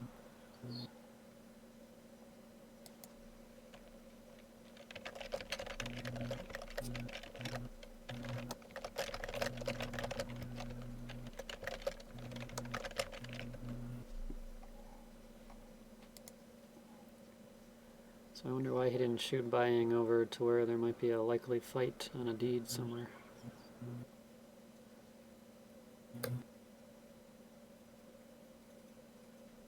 He just moves Xiaodan into the saloon, which I think may have been a mistake. Yeah, because Ulysses kicked him straight back out. Yep. Unless he was using that as a sacrifice play. Could be. That does leave Buford free to walk across town now.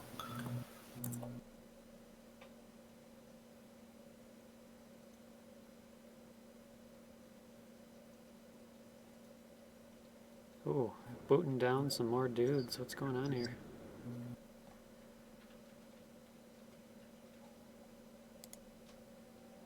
We hope to get another amazing grace. Okay, Steve's philosophy is you never go back and undo or reevaluate things. So this gives us a precedent moving forward. Okay. I'm going to go back on mute.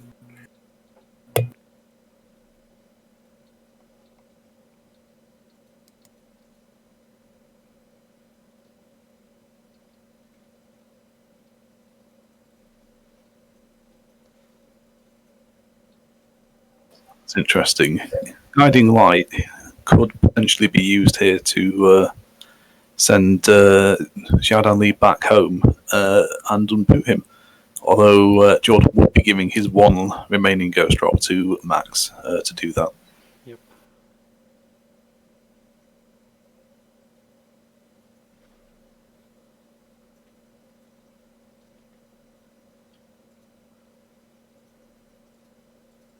So he can't do the second noon ability. Can Jordan afford to pass? No, oh no, they've caught it.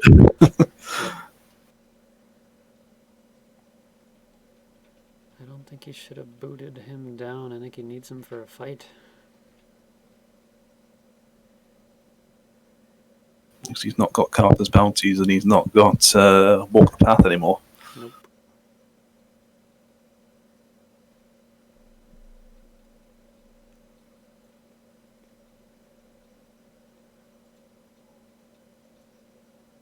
Asakichi has been used. He does have the Tombstone Haint, but if he moves him anywhere, he's giving up a control point.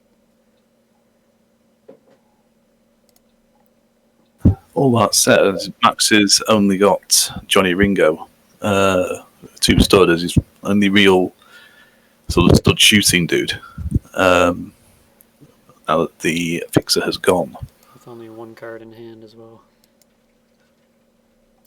So I guess Jordan doesn't necessarily have to get in a fight. He's got at least 2 other open deeds that he can squat on of Max's.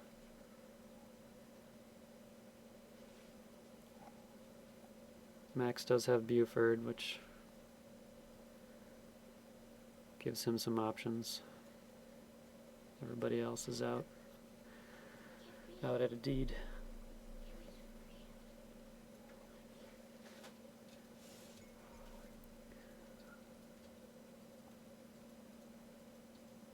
So Jordan needs to take 2 of Max's deeds here. And I think the he's facing is Buford and needing to have someone to cover town square. Yep.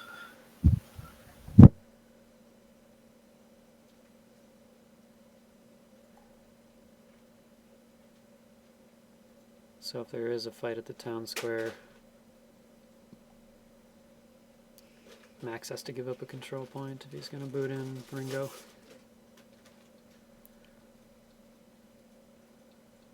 I realized I hadn't said check before buy. Oh, that's why. So they might want to re-roll that back.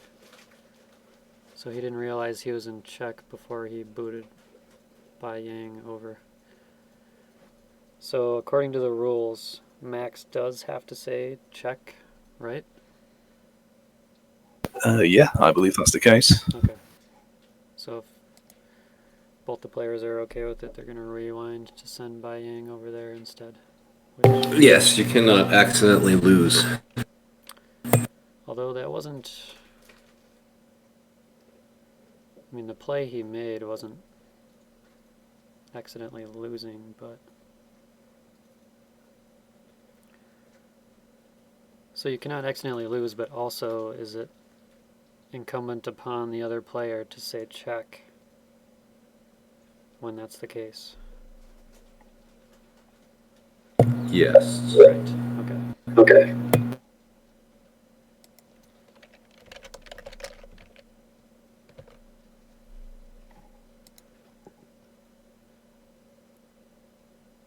I was wondering why he shot Bai Yang out there, but that makes sense. So now he's got to prepare for a fight at Cliffs, which at this point, Xiao Dan's sacrifice was not a bad thing, so that now he can keep Bai Yang in there instead. It's interesting as well. If he can get rid of Ulysses and Ringo, well, it would have been interesting. If he could have got rid of Ulysses and Ringo, then that would have been a massive swing. But Ulysses has gone instead to defend Charlie's place, doing his drinking elsewhere. Still gives him that extra control point at least, but I think he's still down by 1, right? Yeah, I think so. He's gone from 7 control down to 6. Okay. As Jordan didn't have a dude at Charlie's place previously. So still check. Yeah, it's helped. It's still check, but Jordan has people he can move, so he can move somebody onto Walters Creek. Yep. And still be okay. It looks like Randall is going to be that dude. Unless he has other plans.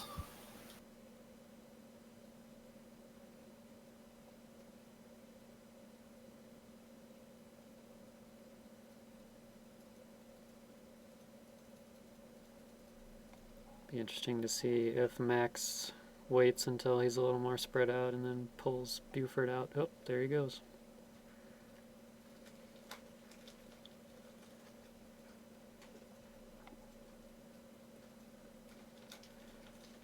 So if you're Max, what do you do with Buford right now? I think Buford goes after Randall. Yeah. Because that, at the very least, forces Max to boot the Tombstone Haint in. And I assume he's going to move somebody. No, he's moving Yasmin over to the Gem Theatre, which is an interesting move, as Rosaline is there. I suppose Amazing Grace is still in place, so he takes control of it. But Lawrence has showed up. So that's another mobile dude to make call-outs for Max. Or use him for and even get a control point. You can get him point, to a deed unboosted. Get 2 control points, potentially. That's pretty big. That is his last card, though, so clearly no cheat and res in hand. Very interesting. Asakichi is his Jordan's only unbooted dude, not at a deed. So Jordan passed for them. He's currently passing, waiting to see what Max does, as he's not in check at the moment. Okay. It looks like Lawrence is making a beeline over to Jordan Street. So he can take either Cliffs or Walters Creek. Yeah, better to go there where, in case there's a shootout, Bai Yang can't join. Now it's check.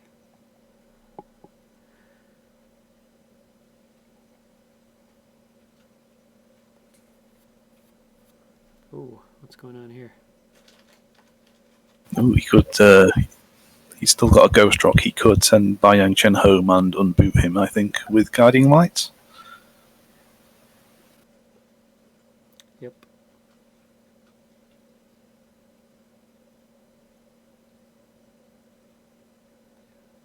With Max having no cards in his hand, I suppose it's a safe time to give him a ghost rock. He can't use it on anything else this turn. Yep.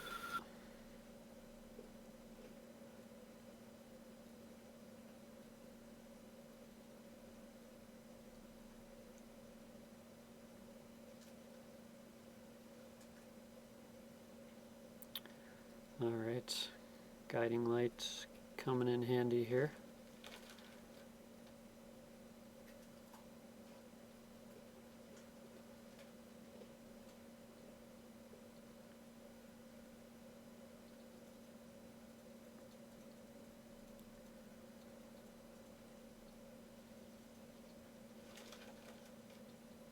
So it turns out booting down Hey Fang with Grimme to get that guiding light probably ended up being more helpful than just having an unbooted one stud.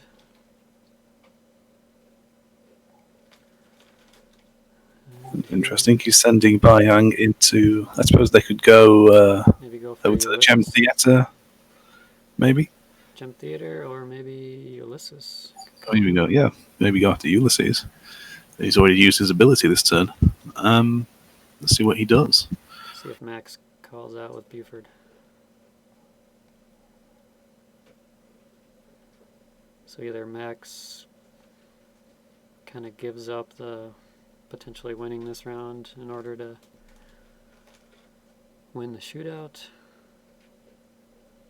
So if he calls out with Buford, you might have to bring in Johnny. That might be worth it.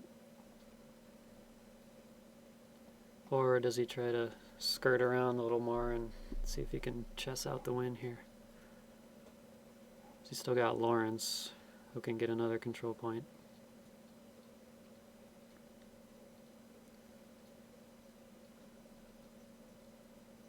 It's got into a very very tricky situation with lots of possible moves here, so it's very hard to decide. And I think Jordan's taking a while to make a move. He's obviously assessing all of the possible options and trying to work out which is the best one for him. A lot of options. So if he goes to take out Ulysses, that's gonna take away 2 influence from Max and 2 control points from Max if he can get an influence there. Oh, he doesn't need to get an influence there because he still has Amazing Grace this round. Okay. So instead he's going for the bold one. On move to Carter's Bounties where Johnny Ringo is.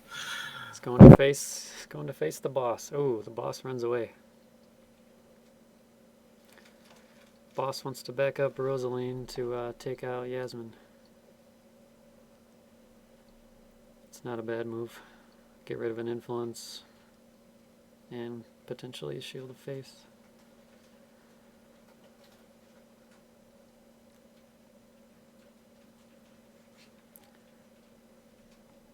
I suppose he's not in check anymore. Jordan has passed for the moment. He's not in check with Ringo booting away, but if Max chooses to boot Lawrence, then Jordan goes back into check.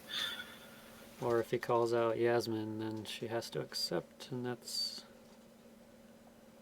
not looking like a good situation.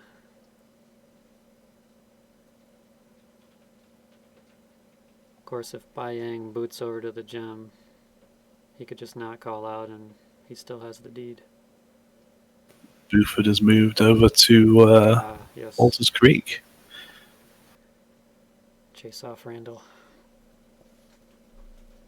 I suppose Randall could move to Charlie's place with the Amazing Grace boost. He'd take control of that from Ulysses. That's true. Max's Magnum rounds, actually, if he does go for the call out on Yasmin, will be important because they'll negate the casualty reduction from Shield of Faith.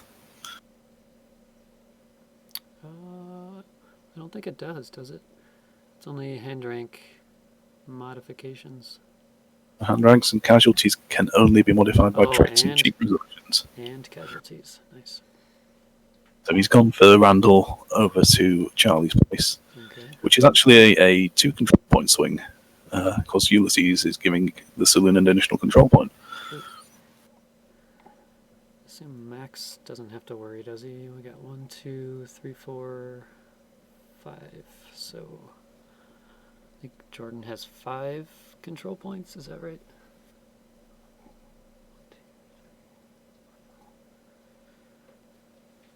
Max has 6 influence. Wait, why does it show 8 for Max?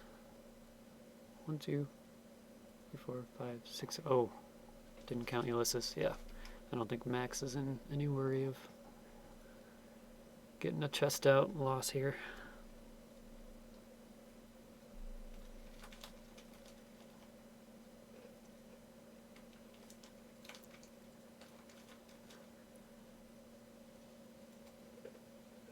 It's one of the chessiest games I've seen in a while.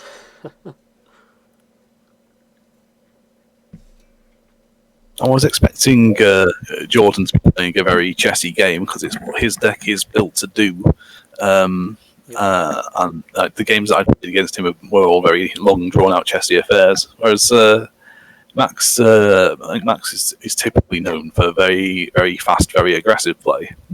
So this is interesting watching him being involved in a chess match, JoeJames. Yep. Well, both players are proving they're pretty good at it. Pretty easy to make one slip up and then you just lost the game.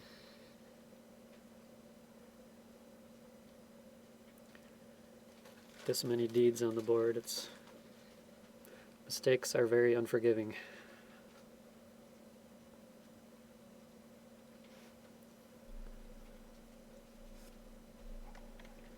So an interesting thing that could happen here, well, Jordan has passed, so it may not happen, would be Asakichi walking over to Charlie's place, Bai Yang booting over to Charlie's place, and then a fight happening. Well, I suppose Jordan passing has forced Max into using Lawrence to go back into the check situation. So we may have the fight happen there instead. May have the fight where, did you say? Walters Creek Distillery. Lawrence Blackwood just booted. Okay. So Asakichi moves in and gets a control point back, but because of Lawrence's ability, I think Max still has the control advantage to keep Jordan in check, so he'll need to make the call out. Just count that up. Or I'm not just talking nonsense. 2, 3, 4, 5. I count 6. Yes. I count 6 control points for Max. 5 influence for Jordan.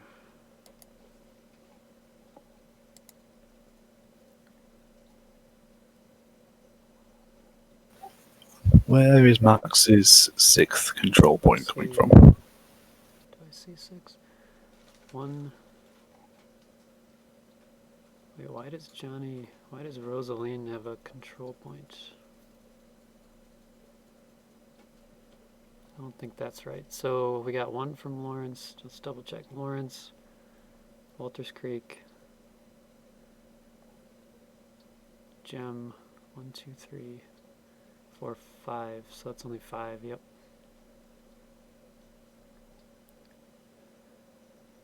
Keep forgetting this is the same round that Amazing Grace was cast. Seems so long ago. Alright, Bai Yang is coming in to potentially help slaughter Lawrence.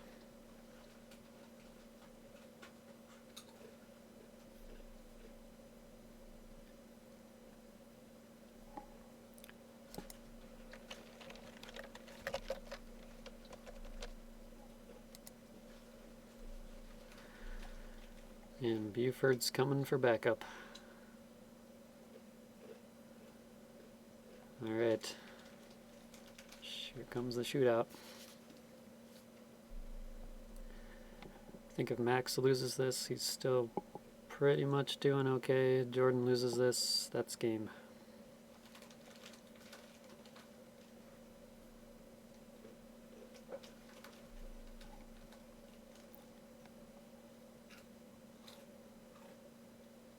So they've got no shootout plays. Well, we know Max has none, but Jordan has nothing either. So they're just going straight to draw hands. So 8 and 1 for Jordan, and 5 and 4 for Max. Okay. In theory, that favors Jordan.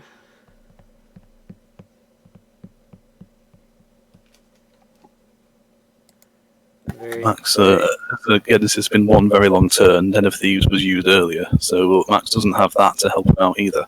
true. Really curious what's in Jordan's hand.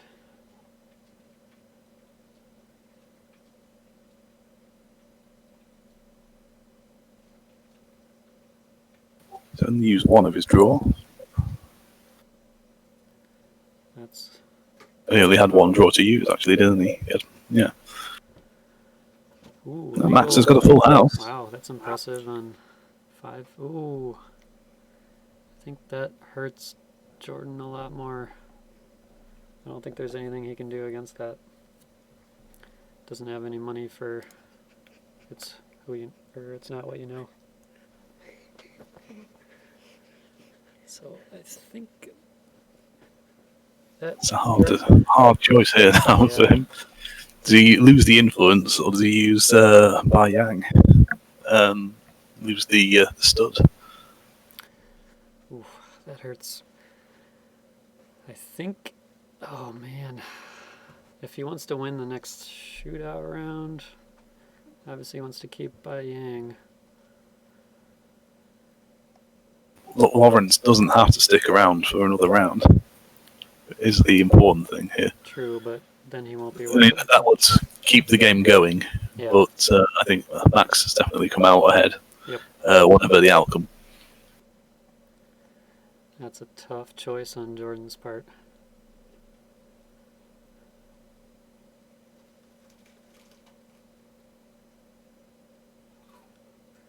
Although, if he does take Asakichi,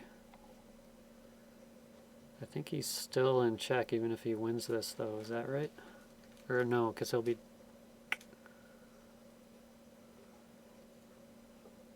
Yeah, I think he would still be in check, because let's see, 1, 2, 3, 4... No, maybe he wouldn't be. Yeah, so this is now the interesting bit. Does Max stay for another round and try and get rid of Asakichi and win, or does he run away and play it a bit safe and hope that he can swing things next turn? Oh, he's staying. I think he Jordan stays. has to stay here. I think he stays, because if... You know, he's got the Well, he bullet. said it there, in caps. I mean, that's the game if he wins the shootout. Plus, he's got a bullet advantage. Jordan's just drawn the top 5 without any other shenanigans.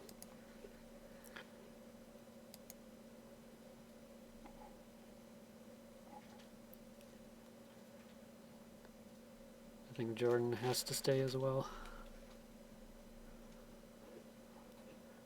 2, 3, 4, 5. 1, 2. So I think now that they're just counting up the control points and influence just to double check what the situation will be after the shootout, and depending on what happens. Sure. I think Jordan's just ensuring he has to stay in the fight, and I'm fairly sure he does. Yep. I think if he runs, Max is back to 6 control points. Yeah.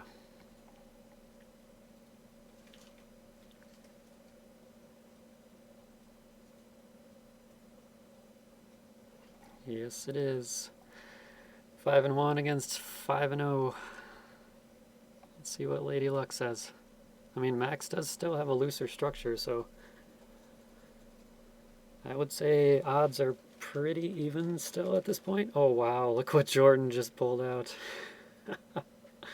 Legal full house. Oh, I don't think Max got to do his draw. He's kind of fired his shot a bit early there. Yeah.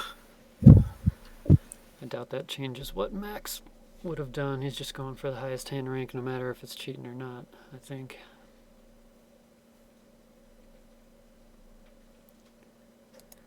But I could be wrong.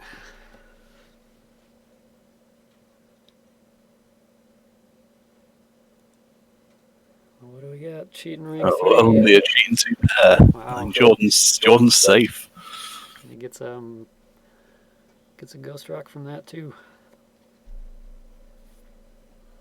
Alright, looks like he's safe for this round.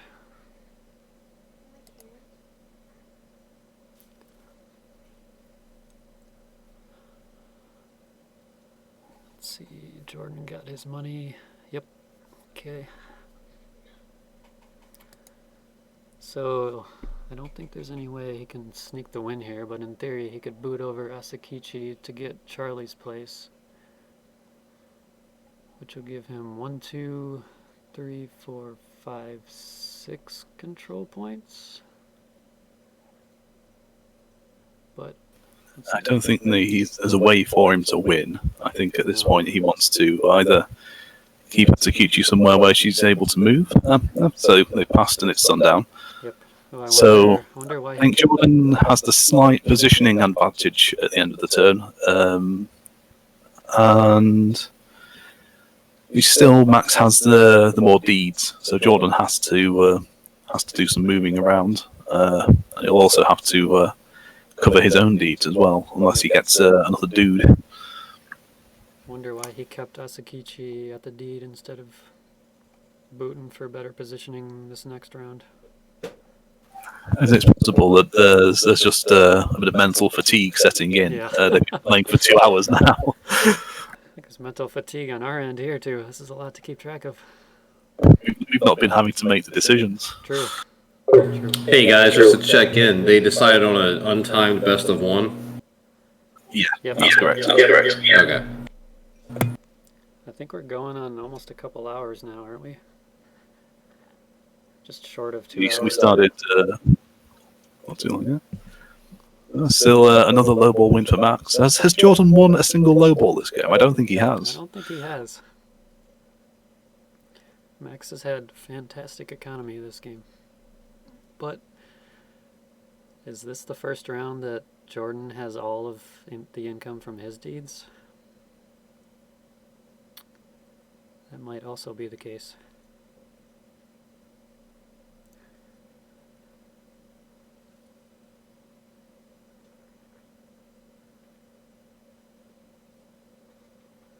Is he deciding whether or not he wants to punish this hand? Does Jordan have any low ball? If he's got that moving forward, I was just going to say, then True. that could bring in something pretty big.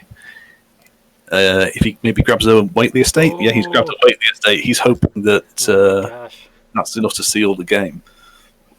this is getting exciting. Not that it hasn't been the whole game, but that's pretty huge.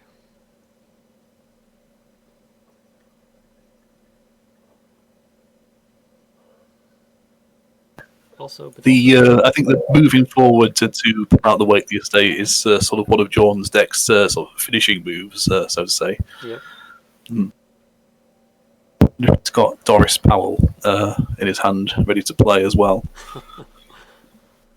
He could still chess his way to victory here. Looks like Max is just completely out of position. All his dudes are at deeds. Doesn't really have the movement tricks that Jordan does. He does have 10 more Ghost Rock, not 10 Ghost Rock and 5 new cards, so he could have another dude. He could change everything. True. That's a lot. Both players have a lot of money, so potentially a lot of options here. But a booted Randall on Town Square means if Max does have a dude, then... See, that's why would have been nice to have Asakichi at home. She could have come into the Town Square and maybe helped out Randall, but Jordan should have 6 cards. That is true. Randall was over at that deed with two other. So Joe, if I'm right, you had a Dead Man's Hand, House of Many Faces with Grimme for the Marshall with 1L badge, but it looks like Jordan's doing a Queen 9-10 build. Yep.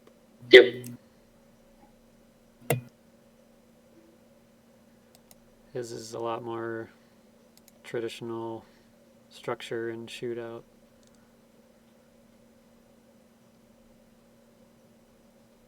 Supporting miracles for both chess and some shootout tricks. So I am very happy to see that deck doing as well as it's been doing. So I remember possibly back when Blood Moon Rising was new, I tried playing a sort of an anarchist, sort of blessed, sort of chessy deck, which sort of operates on very sort of similar fundamentals, though it's not quite as many cool options from the recent sets that this deck does. And it felt like no, this is a cool idea, but it's not quite there. And the recent sets have included cards that have like really helped the archetype out, and it's now definitely a functioning competitive deck type. So I'm really happy to see that. Yeah, definitely. Yeah, definitely. Since it's getting towards the end, I didn't know if you wanted to open up to more commentary, because I saw Charles had asked on the Pandemicon channel if anybody else could jump in on the unmute. Sure. Sure. Well, any commentary? I mean, we'll still want to call out some plays here, but otherwise, I'd say other commentary is welcome. Just real quick, it looks like Watley Estate was used for a Joker, and then Ulysses Bullets bumped up.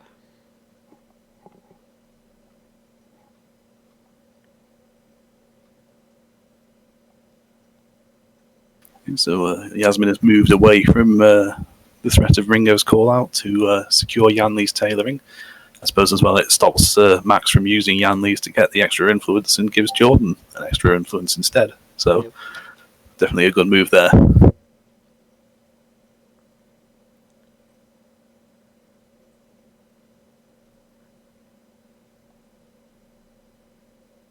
So he's got to boot an influence over here in order to secure that.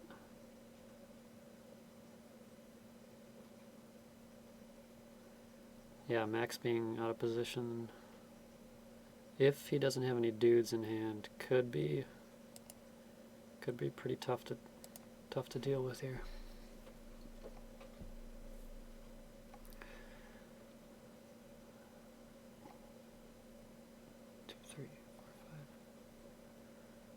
Well, Max still. I'm just having a quick look at his discard pile. He's got Barton and Pancho, like Boothbirds in there, Indian Charlie. Oh, well, not Ramiro.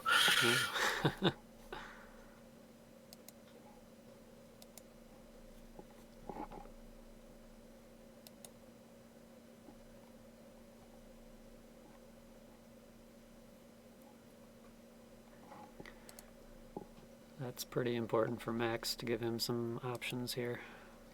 Ramiro isn't just a dude with influence; he's a dude with 3 stud bullets. So it sort of gives him a way to aggressively sort of start pushing back against Jordan.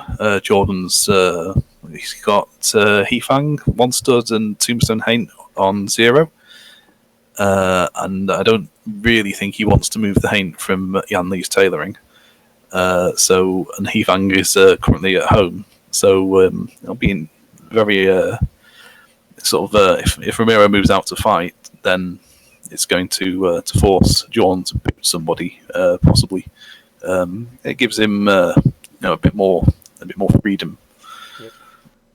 The more stud showing up there with over on Ulysses, helping to defend Charlie's place. He's now a 3 stud, I think. Yep, another 3 stud. He's got 3 stud, 3 stud, 2 stud, potentially 3 with Magnum rounds. And then Rosaline and Clementine.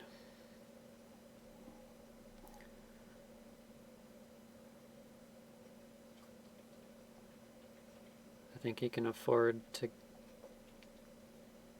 get Ulysses out and fighting out of Charlie's place. I think Rosaline could even boot out if he needed her to. Clementine can always boot over to Charlie's place if needed. Let's see.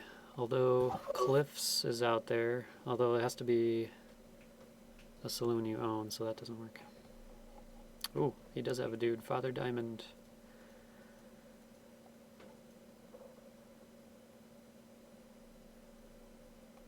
Another influence.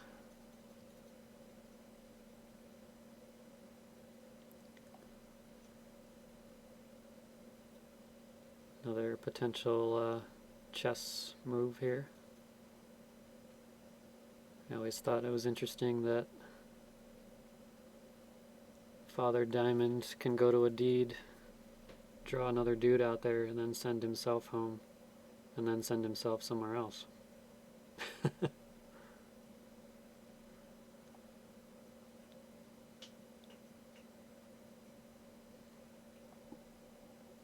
Ramiro's coming out. Does Ramiro want to call out Randall? I think he probably does. And the sooner he does it, the better, because then Jordan has to boot in dudes. Or does Jordan use Guiding Light? Guiding Light to send Randall home would be an option. He'd get to unboot Randall as well if he did that. Though that wouldn't address the problem that he's going to have to deal with Ramiro in Town Square, as that's slightly nullifies the movement advantage he had with a great big 3-stud roadblock in the way. Yep.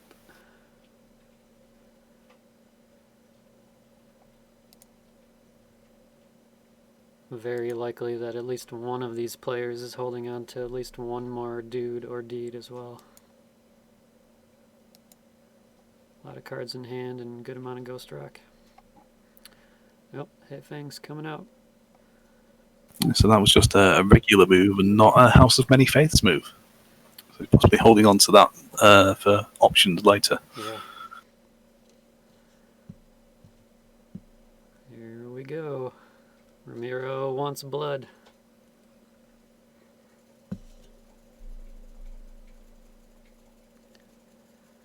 Plenty of Ghost Rock. Does Ramiro have any backup? That's the question. Can Max afford to send any backup into this fight? Yep.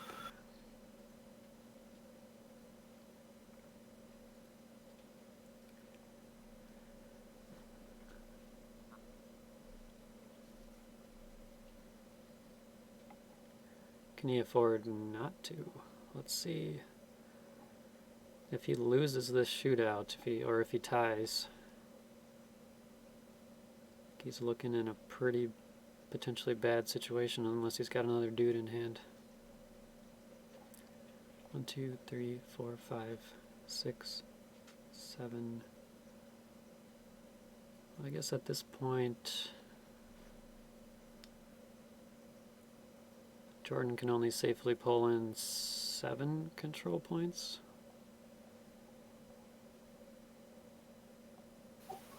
Well, I may be speaking too soon, but it looks like it's just Ramiro versus those 3. Although Max is targeting Ringo, and he has just moved in with stakes just rose. That's important. That's good. Not only does it bring the stud into the fight, but it also gets him into Town Square. So if Max wins, Ringo's in a better position to maneuver around and take deeds. Yep, that was purely for keeping him in there unbooted. So obviously he could have joined earlier, but he would have been booted.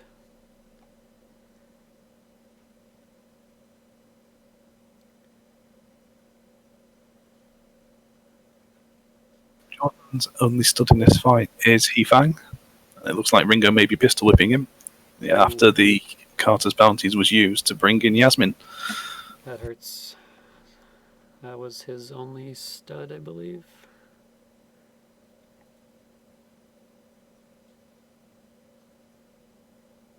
So then Jordan uses Shield of Faith, but his casualty reduction has gone away from Magnum rounds, which was just used. It does stop cards like Coach Whip and Ricochet, which they both have, though.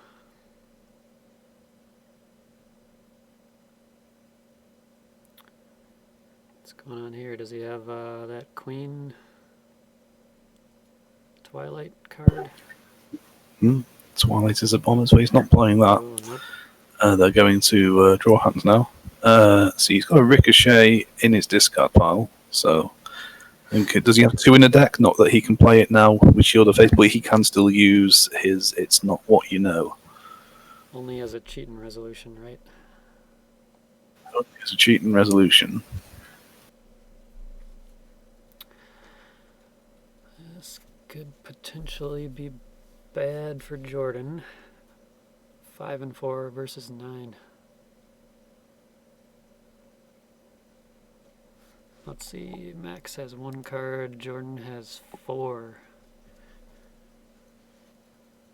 Seems likely he...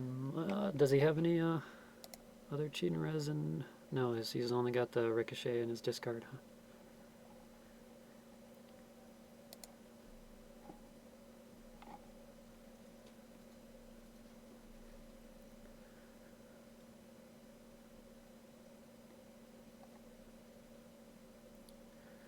Jordan's redrawing 1.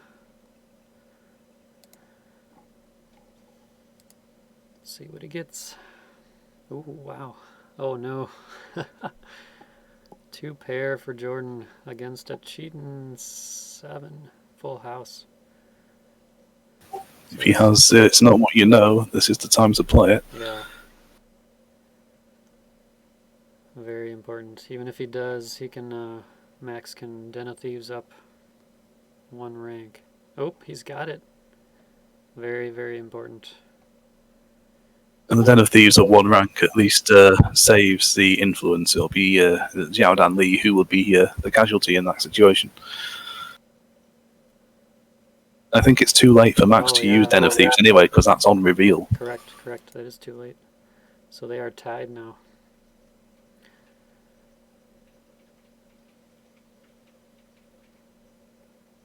I guess that will be Xiao Dan and Ramiro going.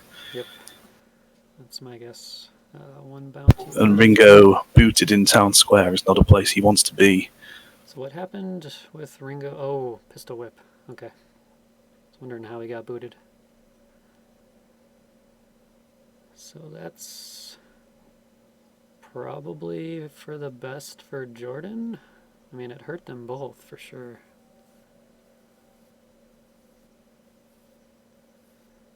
Jordan has 2 unbooted dudes. Max has 3. Unless Max has another dude to play, Jordan is able to move across and take a couple of his deeds now. And that might be enough to swing things now that he's got the Weighty estate. He's got the many faiths to get Heifang back in the fight. Yep. He's got Father Diamond still unbooted. He's just hidden behind those guys. I missed that. There is Ulysses and his 2 influence, so that would still need a couple of dudes to cover. But Jordan does have Guiding Light as well, so he may be able to use that to send one of Max's dudes home. He's got the 2 Ghost Rock he needs. I think unless that dude is booted, that doesn't really help him though, right? Yeah, but if Ulysses were to boot over to the Weighty estate, that's what he'd need. So it'll be interesting to see if he holds on to his Ghost Rock or has other plans for it. So at this point, Jordan can get 1, 2, 3, 4, 5, 6, 7, 8 control points. And Max is still at 7, is that right? 1, 2, 3, 4, 5, 6, 7, yep.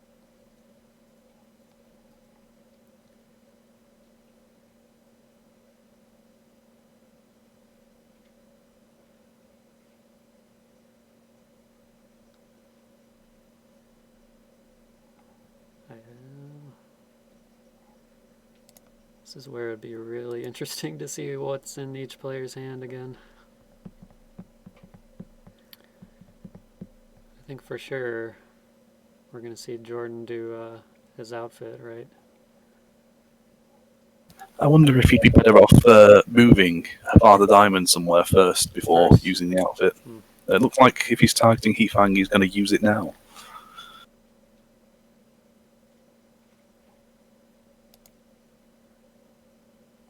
Maybe he uses it now in case He suspects a shootout just to get a couple more non-value cards in there. I'm not sure.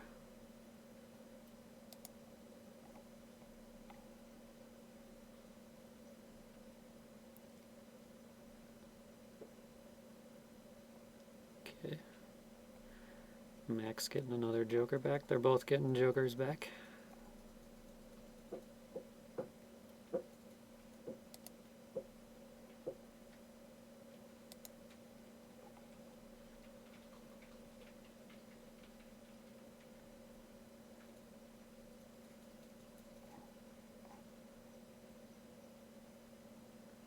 So yeah, I think that is the right play, moving diamonds to take over a deed first.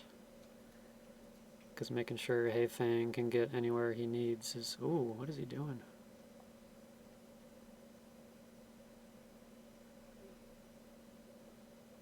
Using guiding light on something. No? No.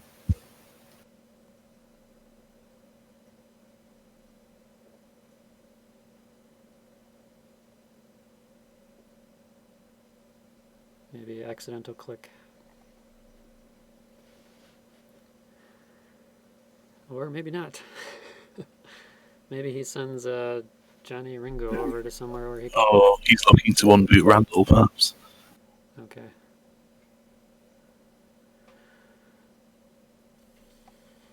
Or maybe Yasmin? I think Randall with the 2 influence would be the important one to have mobile, because he can then defend the Whiteley estate. Sure. He does have Asakichi. Oh, he's gone for Yasmin. He's got Asakichi who can potentially boot somewhere and shoot someone else anywhere that they want. So he's still... He's looking for another blast that he can with Grimme and try and get hold of an amazing Grace. I don't know. I think sitting on deeds is more important. I think he can put Max in check. He could move to a deed and then do that. True.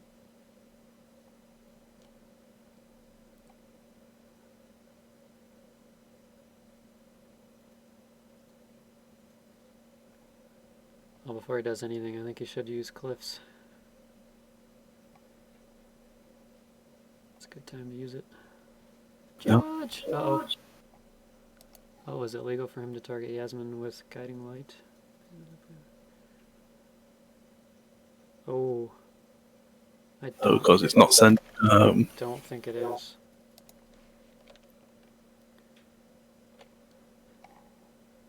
It's do X to do Y. I don't think that's legal. What do you think? Yeah, I'd say, right.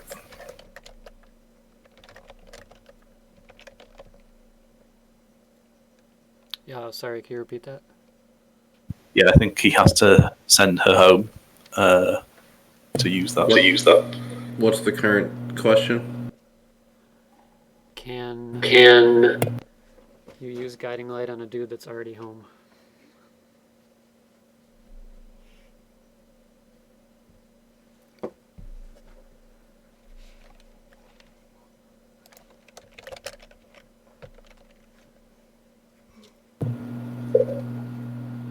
Because you have to meet the requirement. You have to meet the requirement of the first sentence.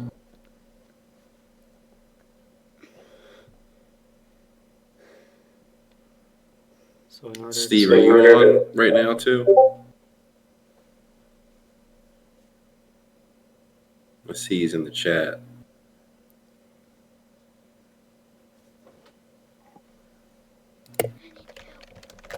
One second.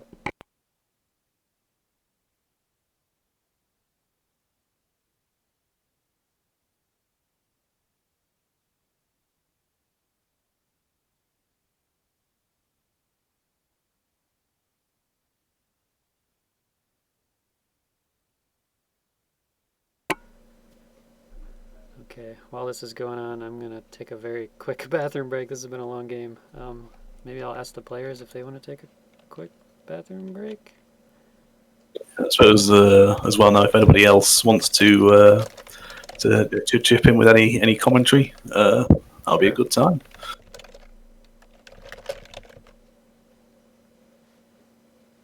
They just agreed on that. Awesome. All right, I'll be back in a couple minutes.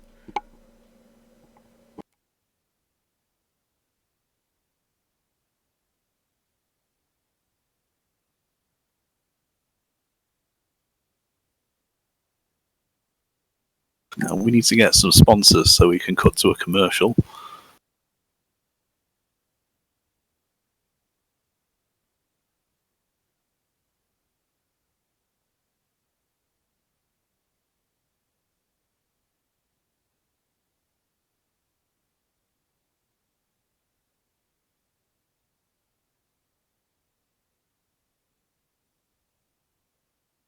Lapp, do you want to use this brief break to talk about any cool stuff that Pinebox are doing?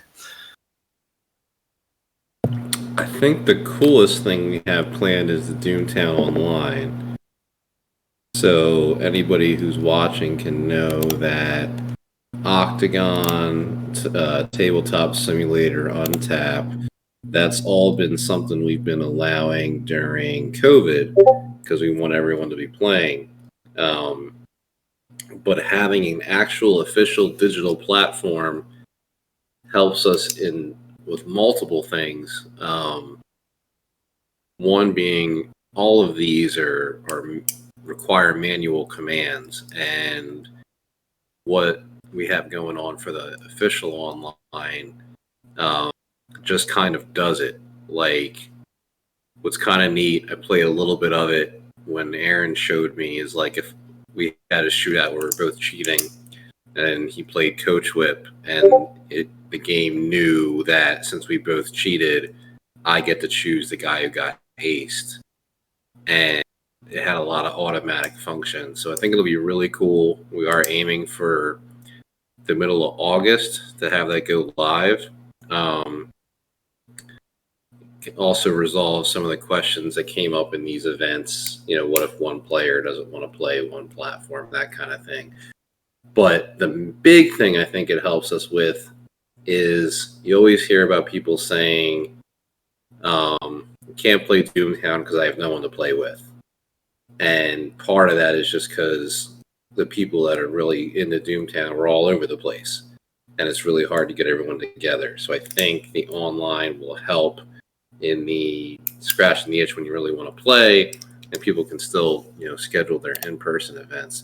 Like, I know for us in Pennsylvania, we do once a month. So once the pandemic's over, we're only going to be playing Doomtown once a month, and I think that helps. Great, I'm back. Get people together. So that's the biggest thing right now, I think, going on for Doomtown is the new online, which is pretty awesome. So, Steve, we're on the rules team chat, has pointed out that you can always go home booted or be sent home booted, even if at home. Okay. For instance, see getting pistol whipped at home or chickening out at home. So you must always satisfy every condition in the first sentence. However, we have a specialized rule about going home. Gotcha. So it appears right now, Steve, if you're listening on this, you can feel free to jump in and correct me if I'm reading what you're writing. Right.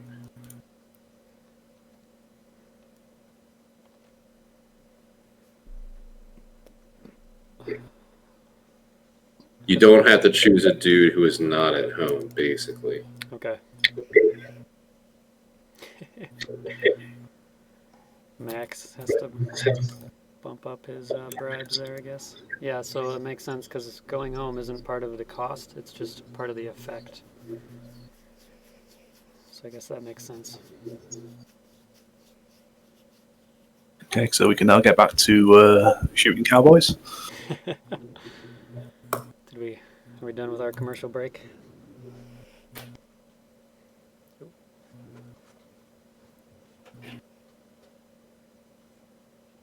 Yeah, I guess they can proceed. So play has resumed. Yasmin Tiana's just moved into town square, and Max has used his Walters Creek distillery to get to Ghost Rock from booting his gem theatre. Jordan looks like he's making a run on Max's deeds at the moment. He's moving all his dudes he can into town square. So he can take over the other 2 uncontested deeds, but then the question becomes, what happens when Max moves a dude or 2 there? Yeah, Max can move his dudes to places, but I think they'll have to boot. He's not got anybody he can move without booting currently. And if Clementine moves, she will lose an influence, which doesn't help.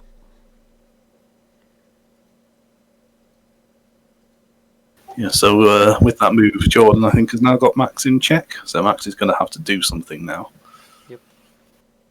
Interesting that he moved Heifeng instead of Father Diamond. Would have maybe preferred to have Heifeng be able to... Yeah. In the event that Max has got another dude in his hand, Heifeng in town square would have been a slightly better option.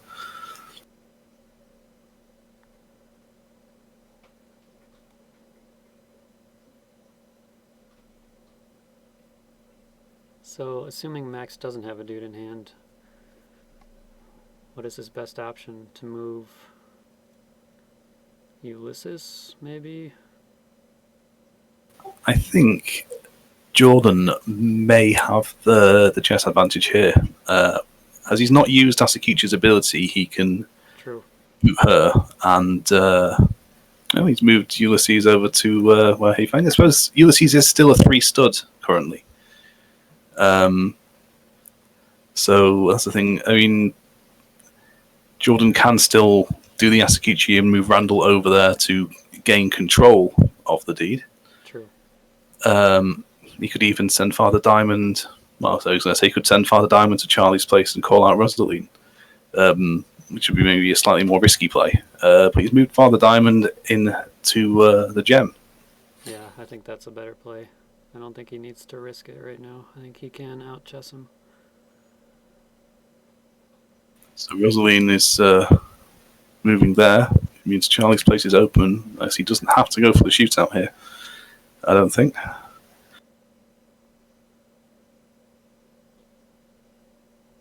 So if he boots over Asakichi to maybe Charlie's place or the gem? Or like I would probably move Diamond. Maybe use Diamond's ability to get those moves without booting. Sure. Then Diamond can go or send Heifeng or himself anywhere he wants.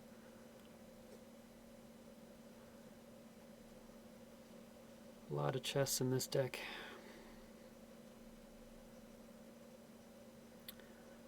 I'm just waiting for Jordan to do all his moves, and then all of a sudden Max pulls out another dude.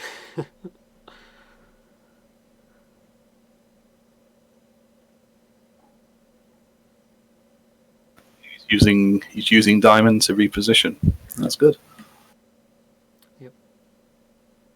So we know that Max doesn't have a surprise and Wiles. So let's take a look at his discard pile. Are there any dudes left in his deck with influence? Oh yeah, he's got only 2 left in his deck.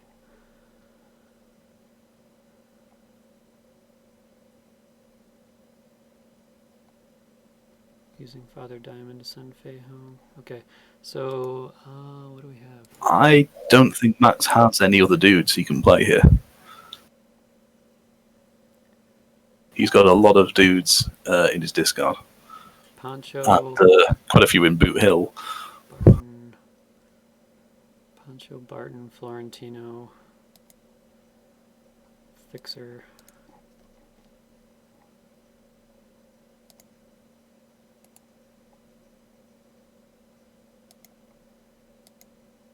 Because I think Frank Stillwell, Lawrence Blackwood, are in Boot Hill. Is that correct, or is one of them not? I can't see his boot hill for some reason.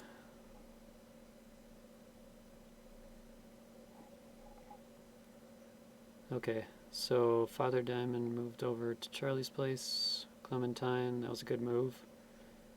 Took that back over. Looks like he can still take it with Hei Fang.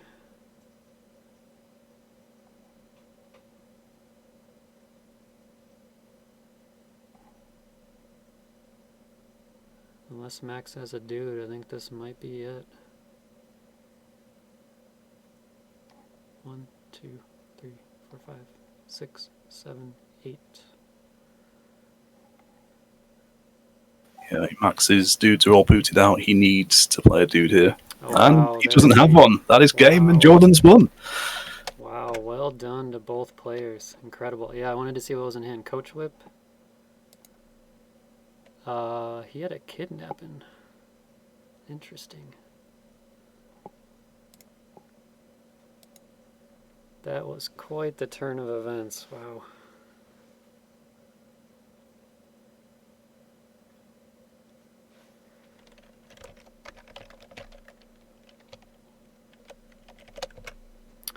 Wow, congratulations to Jordan and both these players for making it to the finals. This was a hell of a game. Yeah, that was a hell of a game. Very long one, but a very, very interesting one. Yeah. Lots of chess and movement.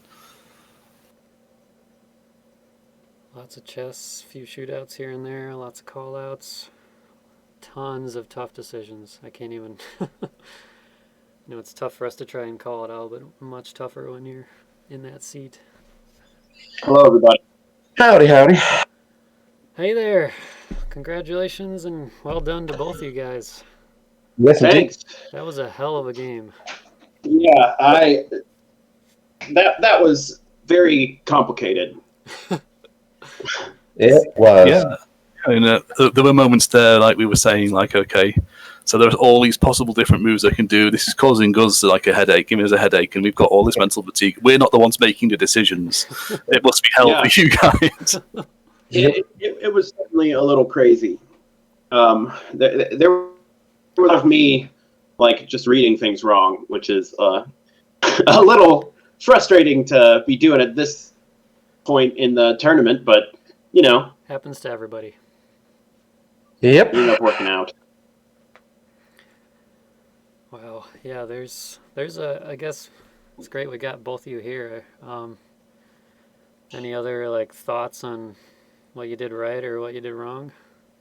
I really thought it was over the like day before this or whatever when we had to have the shootout down at Walters Creek Distillery. Yep. But being able to just get one more of his dudes down, I think then drawing into Diamond, like having a really big board suddenly kind of became in my favor, which was pretty nice.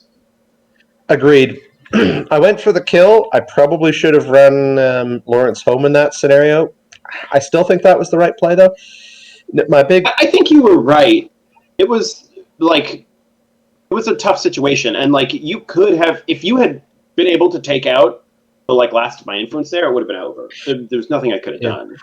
I've been sitting on a coach whip for a while, hoping that I was hoping in that shootout with Cook that you'd cheat, so I could ace her. Wow, then. Because I was really close to, because whatever I put out, I think I put out like 2 pair. I had a cheating, full house available to me, and I decided it wasn't worth it. Oh, wow. So that was the right call. That's pretty incredible. Yeah. It's not what you know, which kind of saved things in that other shootout and really sort of swung it around. I think in the town square shootout just then. I have to admit that was one of my idiot moves this time. Not playing it there, it was at lowball. I tried to use it, then realized that I didn't have the Ghost Rock for it, so I accidentally revealed that card out of my hand. I tried to forget that. I was like, no, not fair. Can't. So go full Harlow through the pain. But at least that's the sort of card that even if you know it's coming, you pretty much always get value out of it. True. So I stepped away for like 2 minutes, and admittedly, I don't know who I'm mailing this badge to. That's Jordan. It took a bit of doing, but I managed to pull it out at the very end. Awesome. Well, I also have foil legends for you guys. So, All right, foil legends. and at some point, and email everyone and thanking them for what's probably our last. No, it is our last Octagon tournament. Because we were just talking earlier about moving to the new online platform in August. Oh, cool. That's gonna be Yeehaw. exciting. Well, Octagon has served us pretty damn well, but it'll be nice to have another client too. This horse is getting old. We gotta put her down.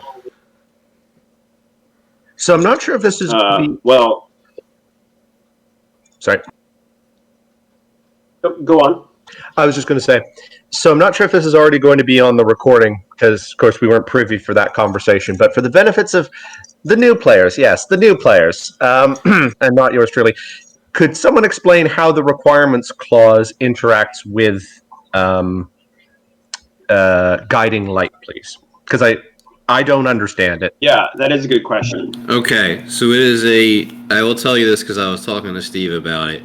It is a niche specific thing that we'll likely look at for a rules update. So the problem is, yes, you have to fulfill the entire sentence, but we have an exception clause regarding going home booted for cases like pistol whip. So because anybody who's home can go home, that is why it gets around it. And it's not. Oh. So we have to look at that as far as updating things. Because that has always kind of been the issue of like the shootouts at home where you pistol whip people home. So they are technically still home. Why are they out of the shootout? And the answer, that's because we ruled that. So there's a lot of weird things on the people home going home. So that's why it ended up like that. Beautiful. Thank you. It makes sense, and I particularly appreciate the fact that this could have come up through my pistol whip in a similar scenario. So I feel much better. Thank you. So the other thing we went over was your pin down and onward Christian soldiers. Yeah, that was. I did onward Christian soldiers after pin down, though, right? Right. That's right. So you never go back. So it does not. Oh. It does not retroactively stop pin down.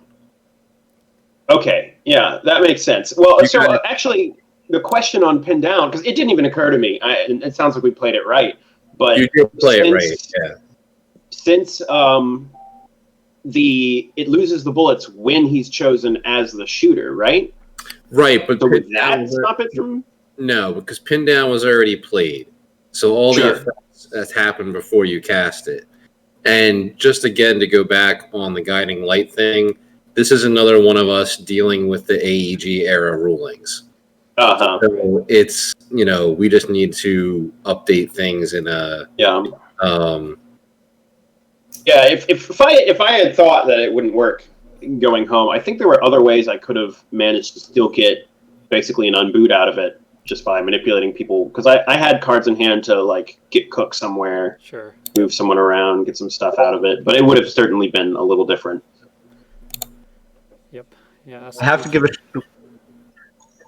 a shout out to you for playing the Wantley estate off of that low ball. I probably wouldn't have had the guts to do that, so that was very well played, sir. Yeah, I knew it was really risky, but I kind of figured the only real chance I had was to like try and put enough control points on my side of the board that I could like maybe take over and try and do it. Yeah, and in that turn, Max, all your dudes were off position on deeds, so you didn't really have a whole lot of chests available that round. Alas. Yeah, I kind of realized that it was probably going to be a pretty like I didn't feel like I could win a shootout with you. That seemed pretty unlikely. But I do have a lot of chessy anarchist tricks, so tried to make it work out that way, and it seems like it did. Did? I was just going to say a quick question for Jordan, actually. So you've been playing the Anarchist Bless with House of Many Fates for quite some time now. And now that you've won a martial event with them, are you going to stick with them, or are you going to try something new? I think I'm still going to have this deck, because I really enjoy playing this deck, because I just like really know it. I know exactly what I'm trying to draw into. I know like the pieces I want for particular matchups and stuff, but I really want to like try and branch out in some other decks. Part of me just felt like I wanted, like, because I kept getting close, like getting into top 8s with this deck, and I really wanted to try and like win something with it, and then I can maybe set it aside a bit and try some other things. Cool. Yeah, I think Max, I think you were right to keep Lawrence in that shootout, because if you would have won, that would have been game. Yeah, it's I mean, the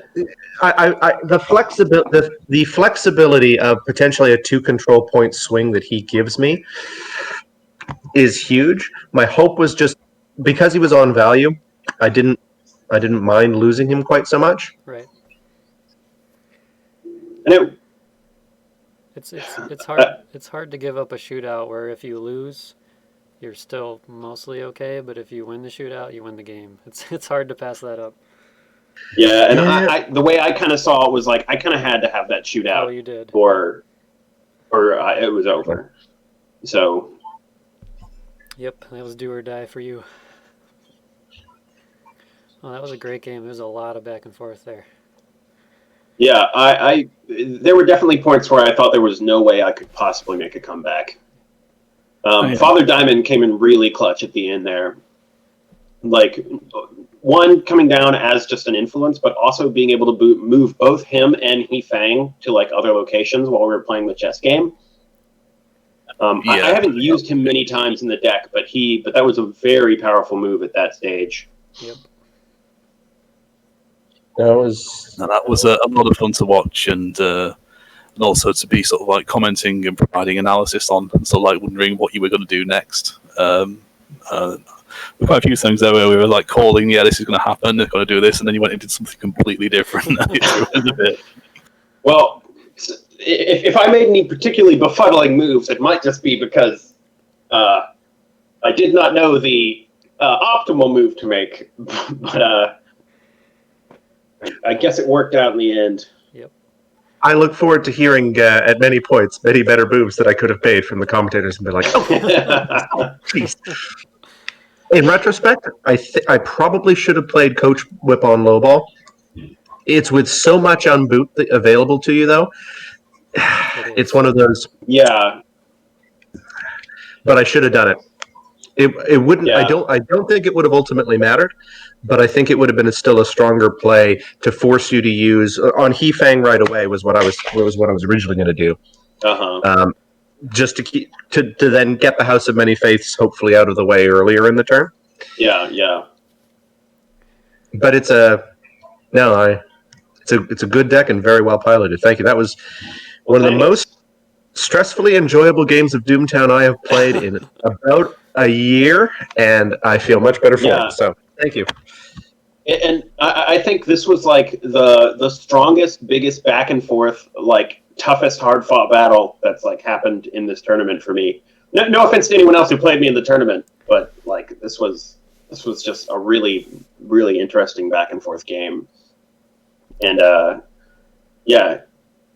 the amount of stuff you have that can like knock people out of posses and get rid of my like couple of stud dudes is daunting in this matchup. Yeah, there's a lot of really interesting plays on both sides. And it is frustrating but also enjoyable that when there are those shootouts and when those pistol whips, don't give me board presence, because you just either unboot the dude or send them back. It does the one thing, but it doesn't have the extra kicker of and locking someone down from getting into the shootout, which makes that much more exciting. That's actually something I realized about the deck recently. Is I almost was going to put more stuff in that would like stop pistol whips and things knocking stuff out, but I realized it's already not like. The fact that I have Walk the Path and Carter's Bounties and all the unboot stuff, like, already makes those effects less effective than I used to think they were against my deck. So that was a little nice. Can we talk about the real reason why Max lost? Because he was playing Outlaws and not his Law Dog. It's funny you say that. I have been. You're not the first to comment on that. I'm doing the thing where this combo is something I quite like, and I think similar to my opponent. Once I can finally win with this, I'm going to move back probably towards my true blue heart, but. No, I think you're right.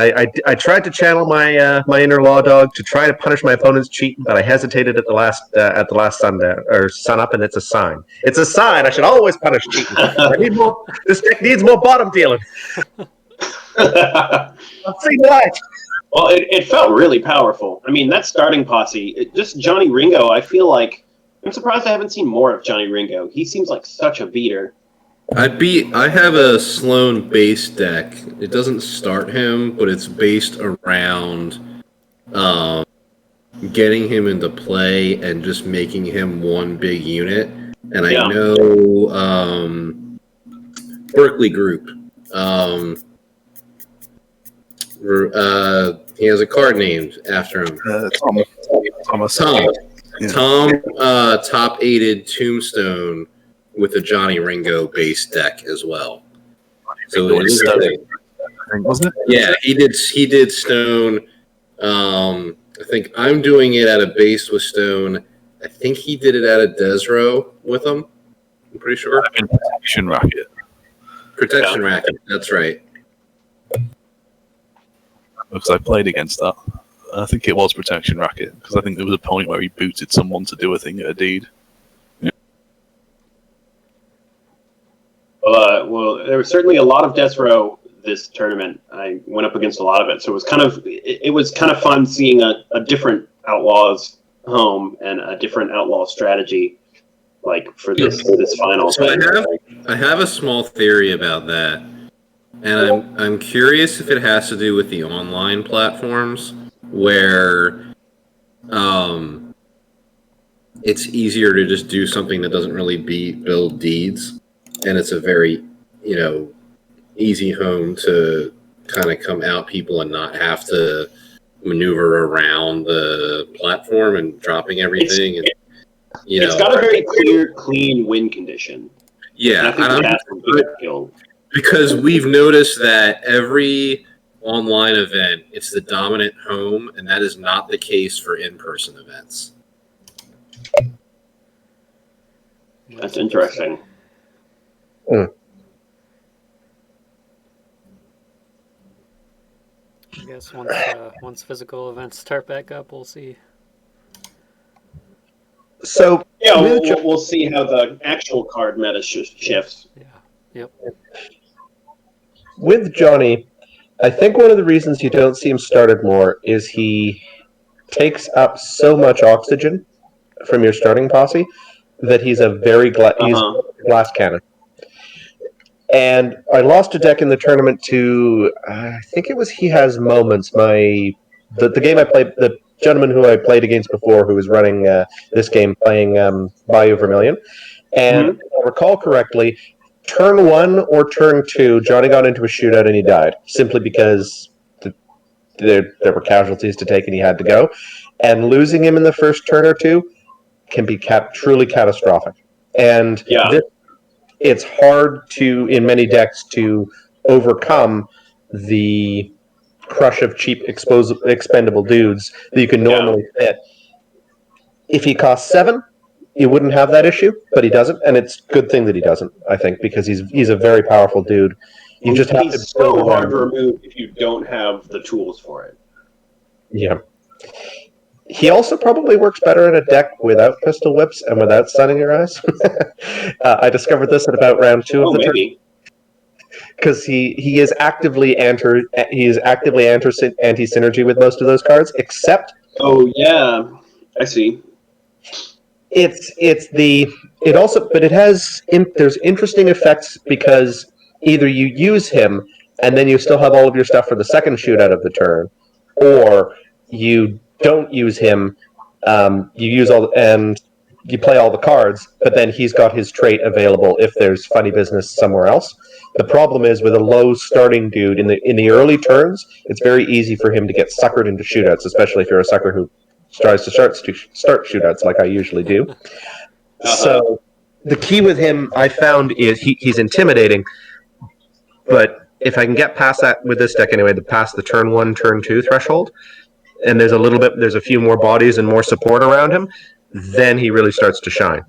And what he does is he gives you a 0 upkeep start that lets you build the Ghost Rock, play out the deeds, play out the other dudes. And with a fairly tight deck, if your opponent does come to cause trouble, hopefully you're putting bounty on them because they're attacking your deeds, you're cashing in on that, or they're just intimidated, as they ought to be, because the man's a monster. And it's wonderful. I have to say, like, this whole tournament, the MVP play in my deck has been moving forward for Whately Estate. Like, I've played it like 3 or 4 times throughout the tournament, and it's always just been this huge CP swing that's made it like way easier for me to start taking control of the board. That's really interesting. Yeah, and that was Zach Jordan Caldwell or whatever. That was his suggestion, actually, because I used to start old Howard with Joker's Smile, and he was like, "How about you just put in 1 Whately, 1 Joker's Smile, and then a moving forward?" And I was like, "That seems ridiculous," and I did it, and it's been a very much better move than starting Howard's. So the moral of this story, for all those folks at home, is you always listen to Jordan Caldwell's advice, Zach. You may not always follow it. There may be reasons to diverge, but you should always listen more closely than I do. And there's a reason for that. He has told me for 2 years to stop building stupid, straight flush inside possibilities. I can't avoid doing it on my clubs, and at least 2 times in this game, I have been regretting, just given particularly with low stud value shootouts here. The clubs come up, but it's never enough to make the straight flush. Wait, you have straight flush possibility in this deck? Like, I do. I didn't realize that. Nor would any of my opponents this tournament. Sadly. Because you drew like 4 of a kinds and full houses like pretty consistently. Yep. No, it's so that's what the deck is designed to do. It's 16-16, and the third value is the nice stretch for the straight flush, like I do with my Law Dogs deck. That deck does it better, but also the number of times I would pair up, and particularly pair up illegally on my clubs. I'd have to go back and check. I will wait to see my name in lights, but I'll check the replay to see if that's what happened for this last low ball. Is excruciating, especially when you pair up on the off value in the shootout hand, even if it's legal. It makes it really hard to discard to try and pull the full house, which is what ended up happening in that shootout with Kichi Cook. I ended up with the pair of 4s, the pair of 5s, the 3, which is actually on value, but I discard the 3 and ended up redrawing a 3. When what I wanted to do was, discard the 4. But anyway, it's one of those playing around with a straight flush in clubs is advice I have been given from that same gentleman, and I have chosen to ignore it.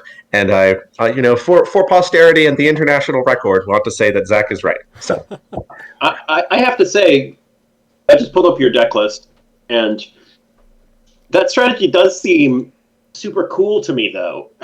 Like, I really like that you can just pull out like a straight flush. It's just it's the worst when you're like, okay, do I go for the full house or do I go for the straight flush? I think that game didn't develop in a good way for the straight flush thing to happen, because Max ended up with his dudes spread out. He didn't have all of his guys able to throw into one shootout and have the bullets to hit the straight flush. That is very perceptive, yes. And it's a flaw of this, using that value structure, I think, with this deck, because for the aforementioned reasons, Johnny is very good controlling things off on his own. I tend to have shootouts with smaller bullets than I do in certain other decks that may involve hanging people repeatedly with a large posse of people. And so the odds of actually seeing that straight flush are significantly lower, and I would never try to redraw into it unless I had no other choice. Yep. Makes sense. Although, I think potentially shifting downwards would have been the better play too. Rather than going through 3, 4, 5, 6, 7, going 5, 4, 3, 2 ace may have been a better values for the deck. The 6s didn't end up doing much for me, especially faster on the draw is kind of terrible with Johnny Ringo if you're trying to use his ability, versus on 2s getting mugging for board control, 2s getting bottom dealing, which is always nice if you have that straight flush possibility and you never flip your 4 of a kind. Mugging seems to be quite good against my deck. To peel away those, because I don't really have any good answers to attachments other than pin down, which, I mean, it worked. It did its thing in this game, and it has in the other game too. But it's very much you have to fight through all of those attachments to deal with them, versus I deal with them and then I kill the dude they're attached to. So I was very surprised to look at your deck list and only see one kidnapping as the only way to sort of start fights that you had. I thought I did all right. I did not include any copies of Unprepared, so I get one Zach point, hopefully, to make up the deficit. I could not resist faster on the draw, though, so there goes all those points. And yes, this version of the deck does run the Union Casino as an off value 10, as a emergency I need to build control point measure. But I found that I play enough beads that I don't need it to close out the game. It probably would be valuable as a movement tool, such as in this game. But I think mugging would fill a similar purpose when I need to get a dude home booted and deal with some nasty spells. Sure. My biggest change in this version of the deck from like the last one actually in the last Marshall tournament, I started He Fang instead of Shilong Pang, and that having the one upkeep was just too much. I know it didn't seem like it'd be that much, but it was like a real tough starting Ghost Rock. And now I have kind of the same, because I switched out Stevie for Yasmin, but somehow, upkeep just feels like it's way more stifling than just paying that Ghost Rock at the beginning. And she was worth it. Like the extra influence on the board, the extra bullet, the grift thing, I think it was actually like huge. Like my starting hands were significantly better going out through this, just because I could always throw something away. And then I also like knocked off a couple of the any 4 or 5 cost deeds I had besides like real haymakers, like the Waitley estate, I got rid of. And I weakened my structure a little bit to add a couple more like just sort of utility spells, like Shield of Faith and Onward Christian Soldiers. Onward Christian Soldiers specifically because I kept getting blown out by like lots of Sun in Your Eyes and stuff like that, and I figured if I had even just like one tool I could try to get out to stop them from taking my like 2 or 3 stud dudes and turning them into useless pieces of crap, it would be nice. And I just tried to keep the cost of my deck really low for the most part. And I didn't end up feeling ever really punished by my economy, which was really nice. No matter how much I tried. Yeah, I think Max was doing pretty well at that for a big part of the game. Which I think it was the right decision there, because Definitely. I've been able to get up on other opponents by putting that unexpected pressure for a turn, and you came back from that super strong, and I realized like it was very well nicely done. I also mad respect for your use of Grimme there, in terms of when you used it very selectively, but you got the tools that you needed. Yeah. Well, that was actually that was Lapp's suggestion that I add Grimme to the deck back at like I guess it was Tombstone. Sure, it wasn't Chupacabra. No, it was Tombstone. That's right. It might have been Chupacabra Con. Either way, it was at some point you pointed out that Grimme would work there, and since then I've kind of realized that it's not Telarios, but with House of Many Faiths being able to selectively put things back in the deck, like you can really afford to have like one or two utility spells that you can pull out of the deck by just increasing the odds a lot. And but yeah, Was there and his cost is less because I have so many untapped things. was there a card that you were digging for much of the game in particular? Not really. I really wanted more. I wanted to try and draw the Twilight is Upon Us more often because this is like the matchup for it. Yeah.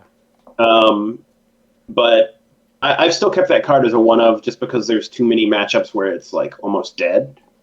And I mean, yeah, it brings somebody into the posse, but I feel like if both sides get the raise, it just is not an exciting card to me as much. And you had Rose, which actually worried me a little bit, but she didn't come into it. But besides that, I mean, I sure would have gone for Tao Chi Chow late on there, but I think I generally got what I needed. Just needed influence near the end to not be down. Yep. Awesome. I think I'm gonna stop the recording before it gets a little too long. What? 3 hours and 13 minutes is too long for you? I don't know. Mr. Heresy. I don't know if there's a limit on YouTube, but I guess I'm about to find out. But I guess before I stop it, I want to say congratulations to both you guys and to Jordan. Congrats Thanks to the new It Marshall. was a really Congrats great to the game. Marshall. I'm really excited. Awesome. Yes. And Thanks for thank you. playing, Max. No, thank you. It was a genuine pleasure, and it always is when we get to hang out and chat. But particularly, this was a really good game, and congratulations. Awesome. All right. Thank Thanks, guys. you. Thanks everybody else for listening and commenting and sticking around for a long time. Here. All right. So who?